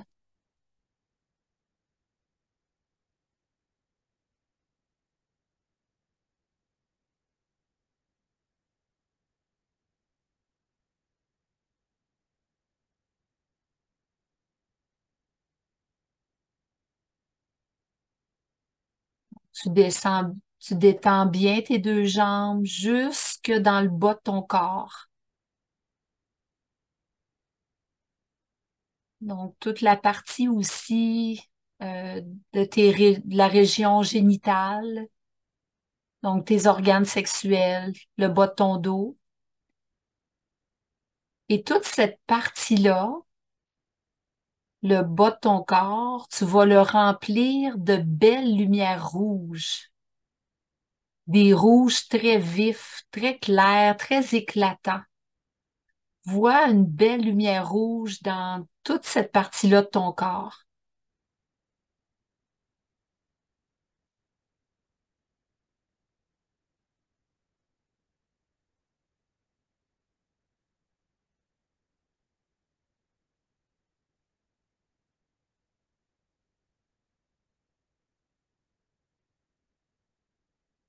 Tu vas monter à l'intérieur de toi.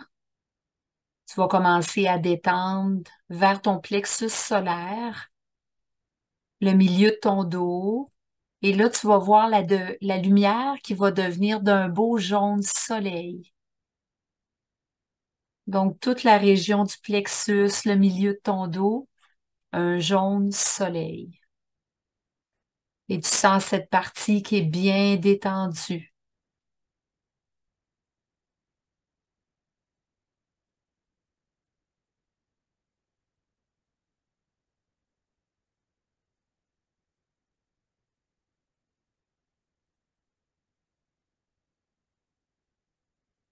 La respiration est calme et tu continues à monter un peu plus haut au niveau de ta poitrine.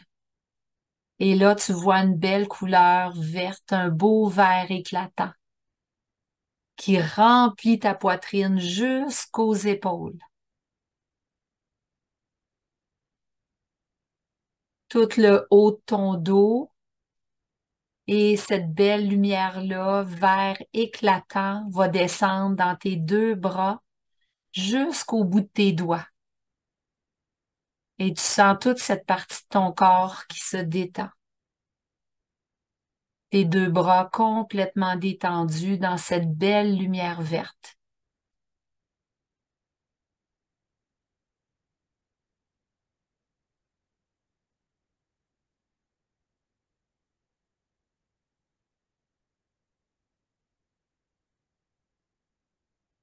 Tu montes encore un peu plus haut au niveau de la gorge, au niveau de ta nuque, de ta bouche. Et là, tu vois toute cette partie se remplir de belles lumières bleu ciel.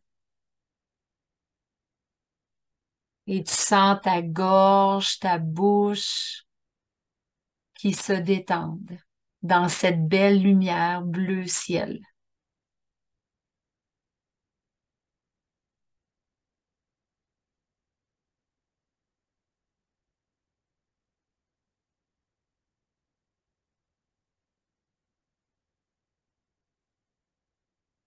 Continue à monter, fais le reste de ton visage jusqu'au front. Et là, ça se remplit de belles lumières indigo. Un beau bleu mauve.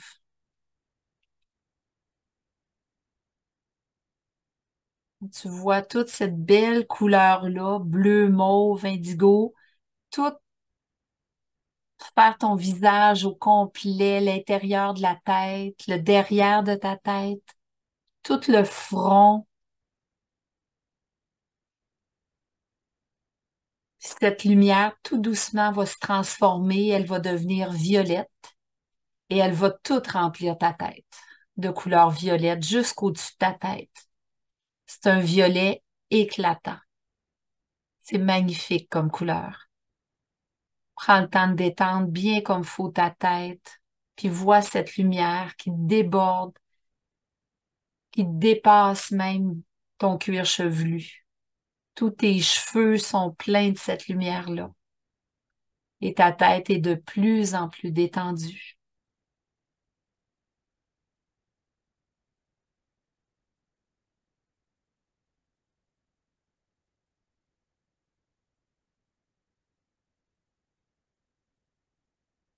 Respire bien dans ces lumières et tu vas voir que toutes ces lumières se mélangent entre elles jusqu'à devenir une belle lumière blanche lumineuse. Et tu te vois baigner. Tout ton corps baigne dans cette lumière blanche lumineuse. Tu te sens tellement bien, en sécurité, en paix, en harmonie. Vois cette belle lumière blanche, ressens-la dans toutes les fibres de ton corps, toutes tes cellules. Tu en es traversé, tu en es énergisé.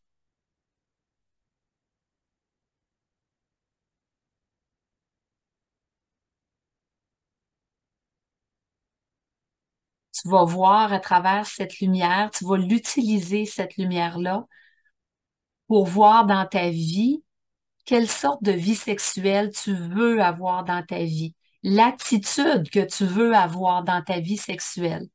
Vraiment tout ce que tu veux, là, imagine tout ce que tu as envie dans ta vie sexuelle.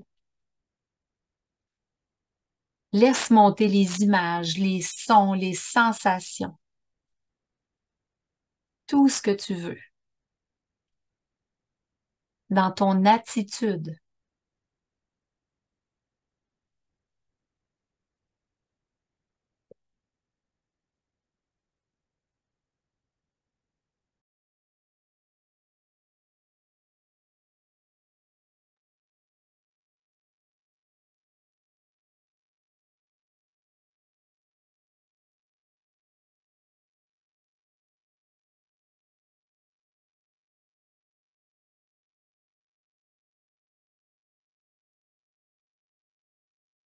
Vérifie comment tu te sens avec toutes ces images qui apparaissent de l'attitude que tu veux dans ta vie sexuelle. Comment tu te sens avec tout ça?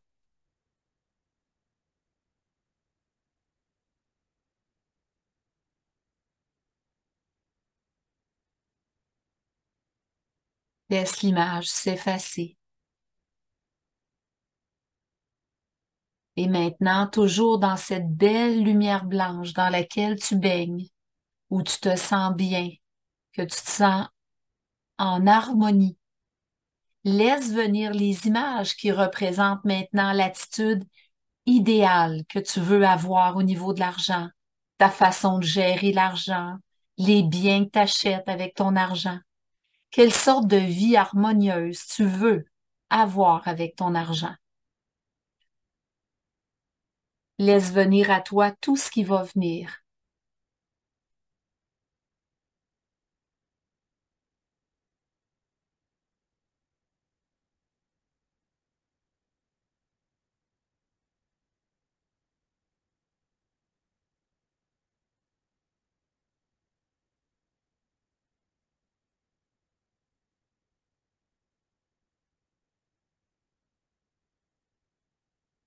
Comment tu te sens avec tout ce qui apparaît en toi.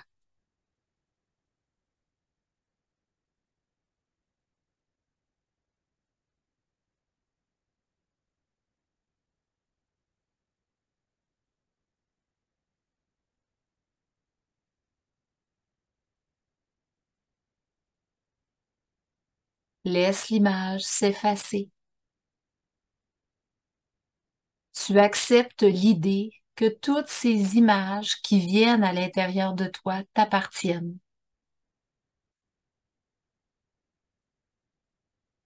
À partir de maintenant, il te reste à décider si c'est ce que tu veux vivre ou non dans ta vie. C'est ton choix, ta décision. Qu'est-ce que tu décides par amour pour toi?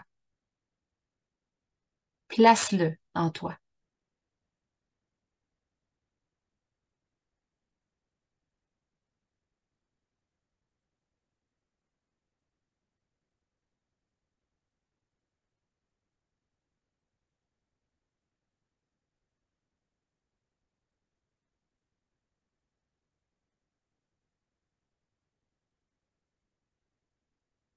À une grande respiration. Reviens doucement dans la pièce. Commence à bouger, à t'étirer. Quand tu es prêt et prête, tu peux ouvrir tes yeux.